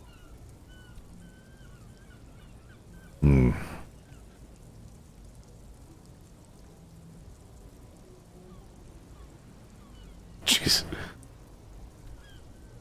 Things are bad out there. We need them here, giving us the right to police Revachol. In fact, we would need them even if you didn't think that way. We are in what is called the twilight of international law. The laws we claim to enforce come from the MI. Without them, we are simply vigilantes. Yeah, vigilante sounds bad. Sadly, it is what we already are to the people of Martinez. Most of them, at least, especially the Union. Vigilantes. I expect our job here to prove quite challenging. The dying lights of the city shimmer below. Slowly, like luminous clouds, they pass on his lenses. The lieutenant looks at his slim cigarette, contemplating the next drag. This soldier is the highlight of the day for me, he thinks. This little stick right here. They really don't like us here. And the mouth on that kid, Kuno. It's different inland, in Jamrock and the GRIH. Why are they like this? It's our fault for leaving this place to the dogs, to the Union, to the company. Not daring to come here more often. It's like I told you, this place is an orphan, fallen between the cracks. And in Jamrock and the GRIH? We run this city. West of the river is RCM land. He looks at the dark silhouette of the equestrian monument cutting into the night sky. It's incredibly hard. Human beings are... But we are in control, and it's worth it. The organization works. Our systems work. If they didn't, the city would disintegrate. Night. Captain Ptolemy Price steps into the yard. The piebald horse waits by the motor carriage, chewing oats out of an oat bag. Seagulls fly overhead. The sky is black. Captain Price wears a black suit and standard patrol coat as he mounts the horse to head home. Rows of houses on either side hunching over the sidewalks in Precinct 41 with its dome roof growing distant. Around him, the streets are silent. A kid on the corner waves at the captain as he takes the turn on Perdition in Maine. The horse neighs. The captain nods back. Thanks, kid, he thinks. He's grateful. I hope our investigation will improve the situation here, at least do some good. Me too. But I wouldn't count on any drastic changes in our lifetimes. Thank you for this. Yeah, it's getting very cold now. Let's go.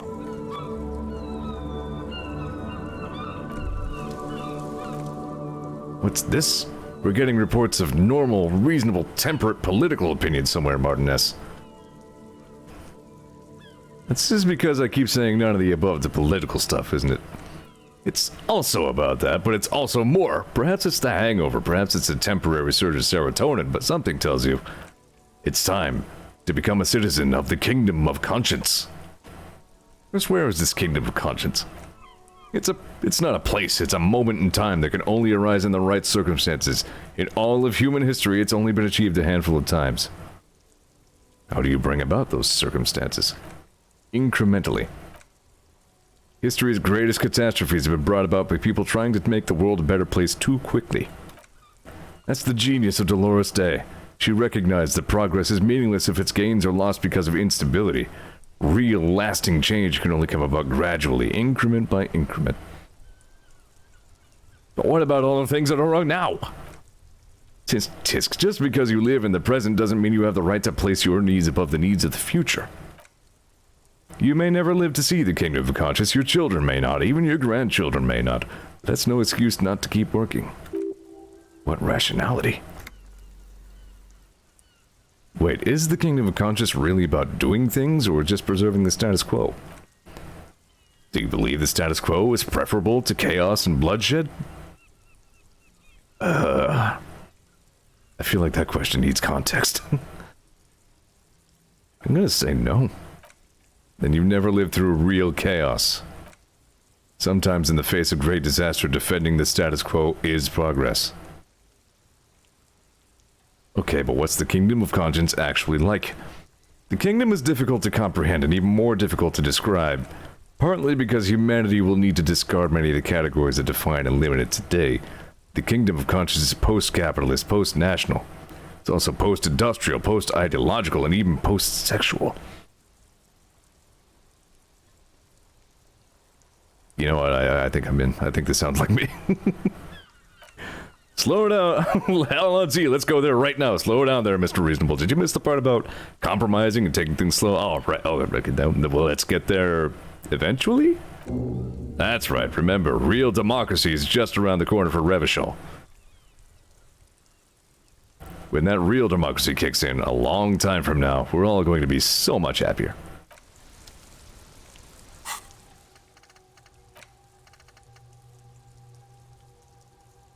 Heartache is powerful, but democracy is subtle. Incrementally, you begin to notice a change in the weather. When it snows, the flakes are softer when they stick to your warrior-worn forehead.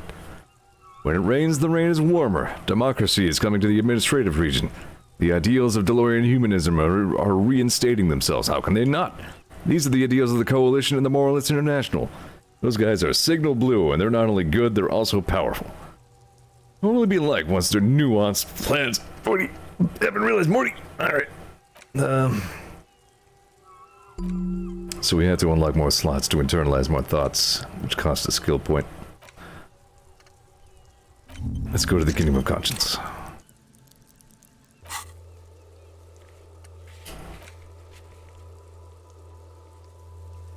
Why do I have a formidable logic check for Kim? I think I remember that.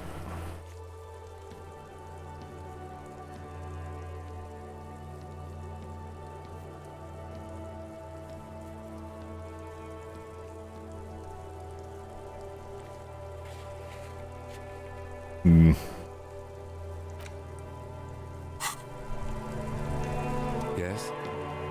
Why did the 41st send me a slight advantage because of Sorry Cop?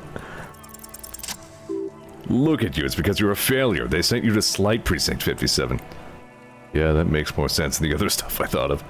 Just think about it for a second. You're a raging alcoholic who showed up 3 days late and argues with his necktie. You weren't sent here to win. Kim, what if my precinct sent me on this case because I'm a fuck-up, like as a joke? I've considered it. So it's true. It would be immensely ugly of them, not to mention unprofessional. But I also think it's somewhat unlikely. Why's that? I checked the records. This jurisdiction dispute, who polices Martinez, reaches back to the 30s. It's as old as my station. And all this time we can't decide who gets Martinez? I think, yes, both stations would prefer a win. Do you really see me as a safe bet?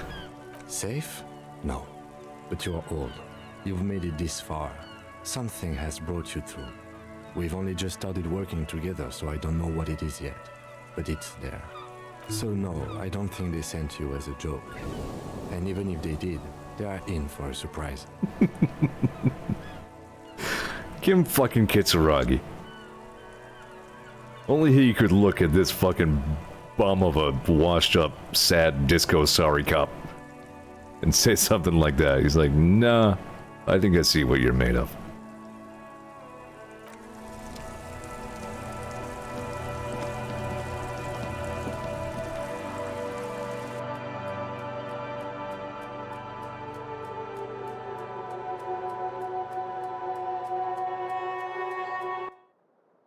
It's getting pretty late, I should wrap up, but there's one more thing I want to check. And it's kind of not...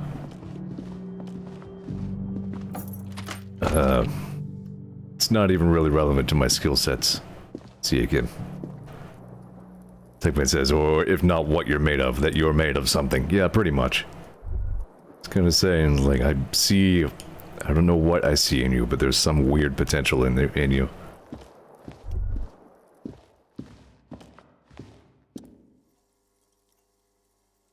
That's still locked. I don't have another tool in encyclopedia. So after Kim goes to bed, you can wander around by yourself a little bit. It's kind of it's a good time to do some weird shit that you might not want him to know about. There are a few cases where you might not want Kim around. I mean, I'm only interested in the encyclopedia check. I don't care about the sink anymore. The expression's already gone.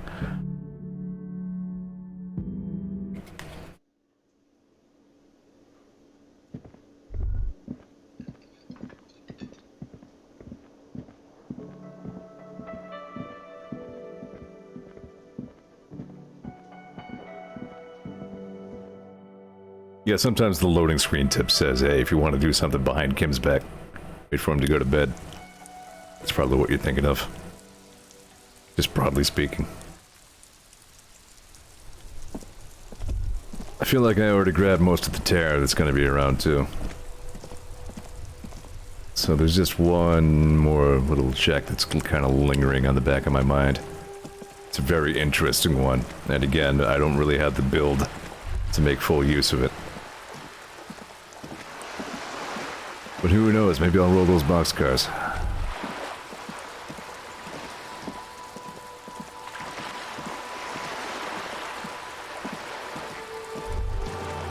There's actually another thing I could do up around here. Well, maybe not at this time of night. That would be better to do without Kim, but... Here.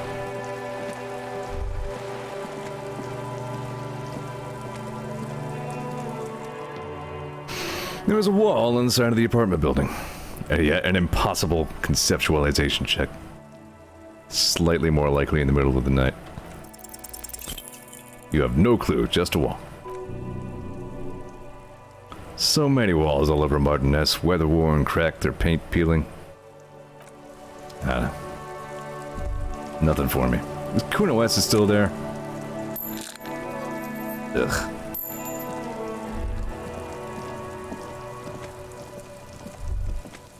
Oh, that guy's there? More people are out in the middle of the night than I realized. Yeah, what's that noise down there? I'm that noise down there. I am the law. It's me, sorry cop. It's me, hobo cop. It's me, Kingdom of Conscience cop. Ooh, bum hat. Finally, a real hat. Yes, now I am beautiful. Full hobo cop activate.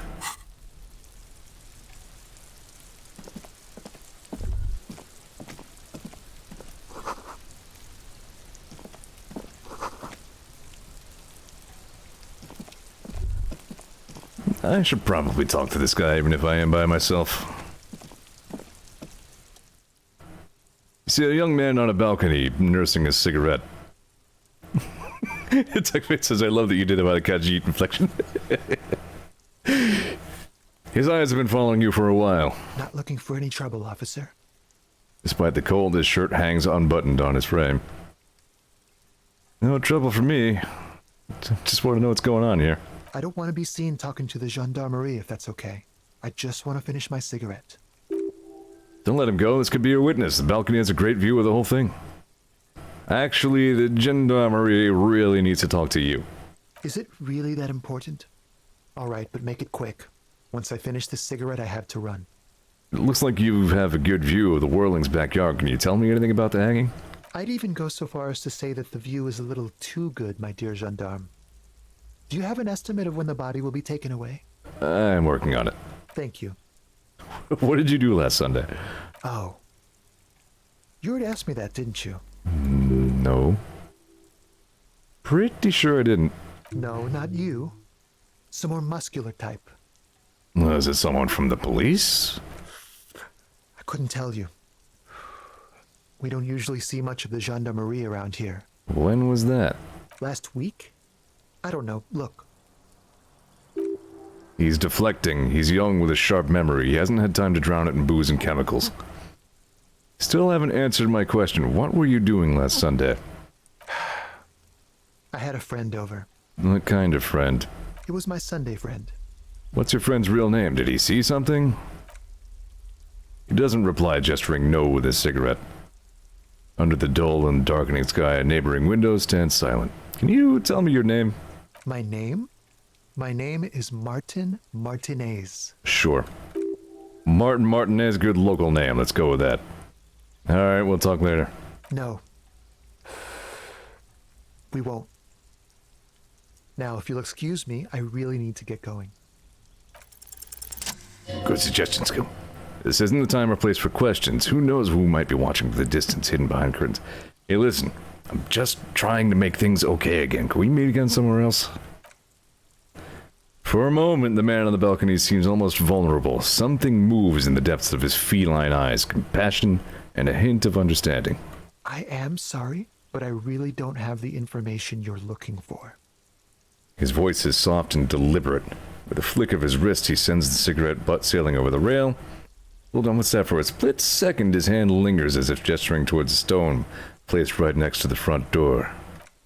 It's a sign! Good luck with the investigation.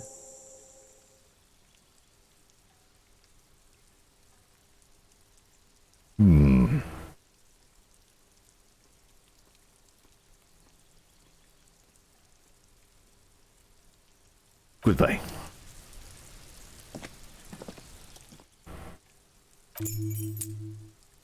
Key to apartment building.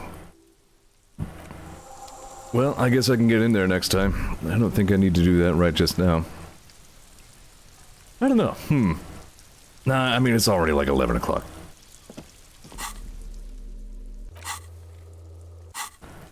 What I might do... I should probably just save here. Like, there kind of is still some time to do a couple things here in the middle of the night.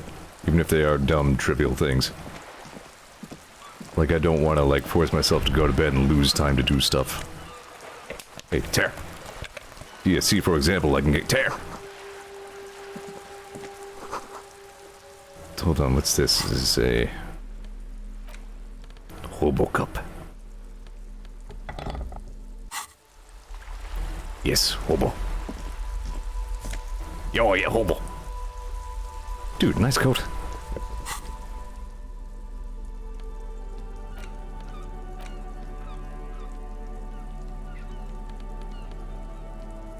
I'll lose a little bit of esprit de corps, but I'll gain suggestion. Yes, good. Good cut. Blue. Frame of a motorcycle. Tear. Yeah, I lost a little bit of hobo cop when I put on the nice coat. I'm sorry. See? Sorry, cop. What? I'm trying to not do things. I'm trying to not talk to people. It's late. I've been streaming... Well, we're way over the 3-hour mark. You are the best sorry cop. The streets will flow red once more. A great torrent rushing down Rue de Esperance. You wait and see. This was one of several characters I've met so far who I think didn't have a voice at all. I'm not sure about that. So, I mean, it's at least a different...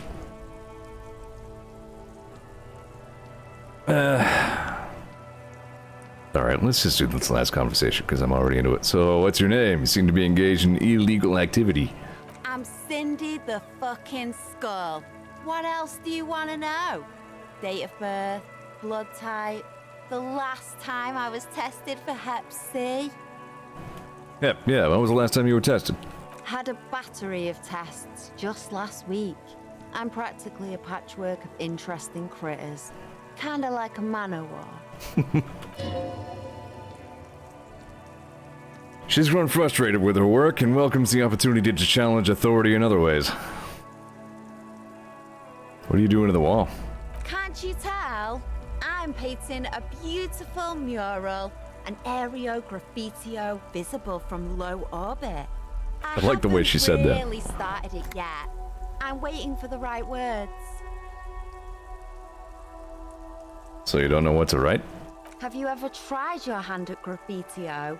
When faced with a blank wall, most people write unimaginative stuff, like pigs go home and Mona was here. Yeah, it's pretty boring.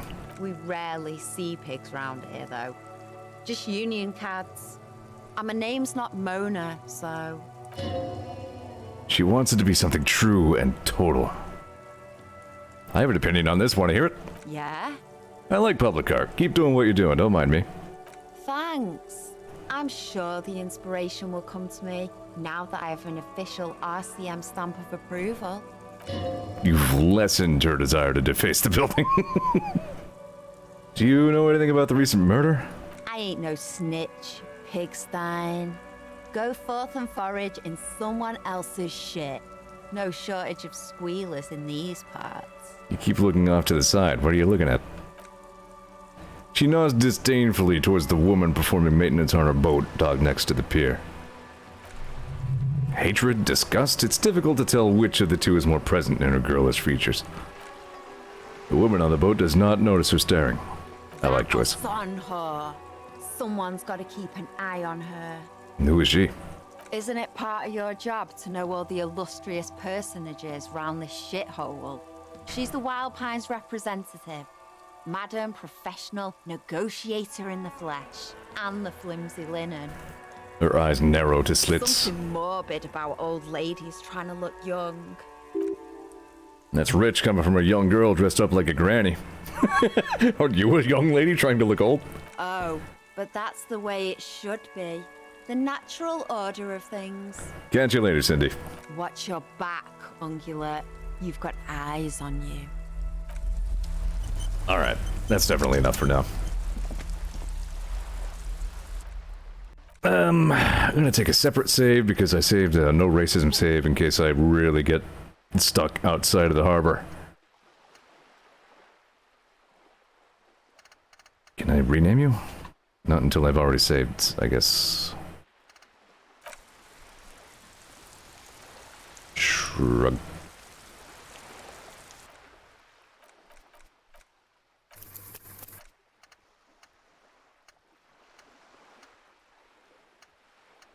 Yeah, weird. I'm not getting like a rename.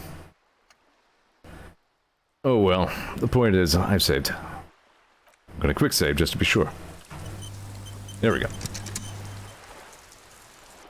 Alright, that's plenty of disco for one night. Yeah, what can I say that I haven't said already? I like this game a lot. And I appreciate everybody coming by and watching.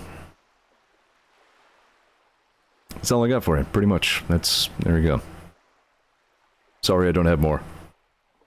But I'm stinky. Arkham Asylum tomorrow. So, yep. There you go. Have yourselves a good night. Don't smoke a cigarette, though. I don't care how cool it makes Kim look. Don't smoke. It's not cool. That's my Zeor TV TED Talk. Okay, good night.